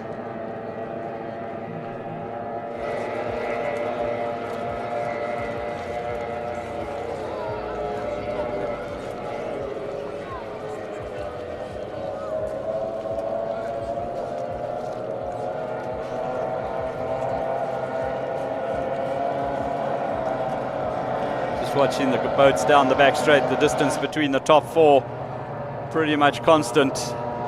Nobody's managing to move up or down. It is still Ronan Dixon that leads from Mornay Herald in second. Third place it is Keegan Frankovitz, followed by John Ross Duncan in fourth.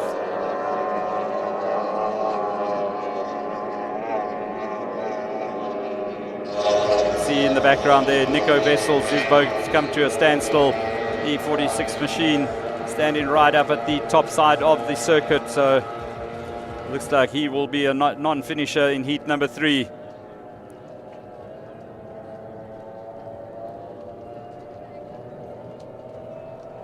Looks like the white flag is about to make its appearance now. So the final lap of the day about to start.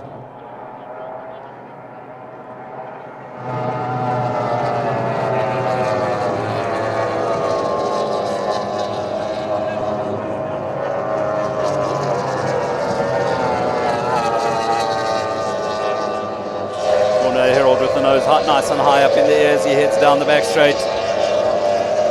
But at this stage, I think trying in vain to catch Ronan Dixon, the race leader.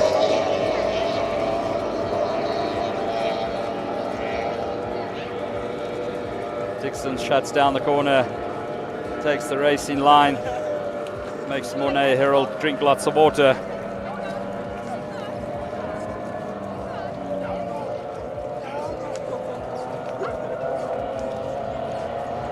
The checkered flag awaits for Ronan Dixon. It's going to be 3 out of 3 wins, a dominant day for the man from Dixon Batteries. He takes the Grand Prix win.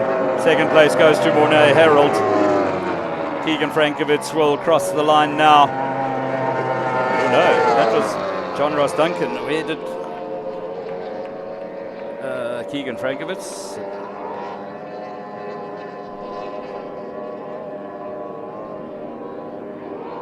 I certainly didn't see Keegan Frankovitz come across the line, and there's a boat moving slower down. He's coming down now, so problems for Keegan Frankovitz from that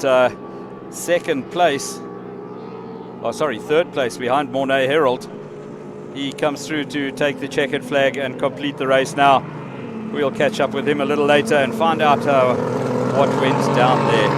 But folks, that concludes all of the action from Rynfield Dam. We'd just like to take this opportunity to thank Dixon Premium Batteries as well as Feltrift Marine Services for the main sponsorship of this event at the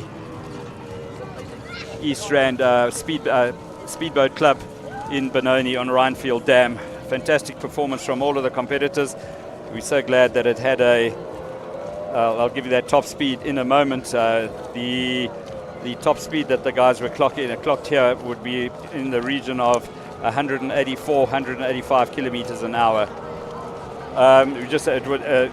We're glad that the day had a happy ending for young Ethan Parsons, who unfortunately was involved in that incident. He rolled his boat and was stuck underwater for a relatively long time, but all is okay. In hospital for the night, just under observation, so we're glad that one ended well. Ronan Dixon will come through to pick up the checkered flag and do the customary lap of honor for the appreciative crowd. Just a massive thank you to all of the spectators that have come in.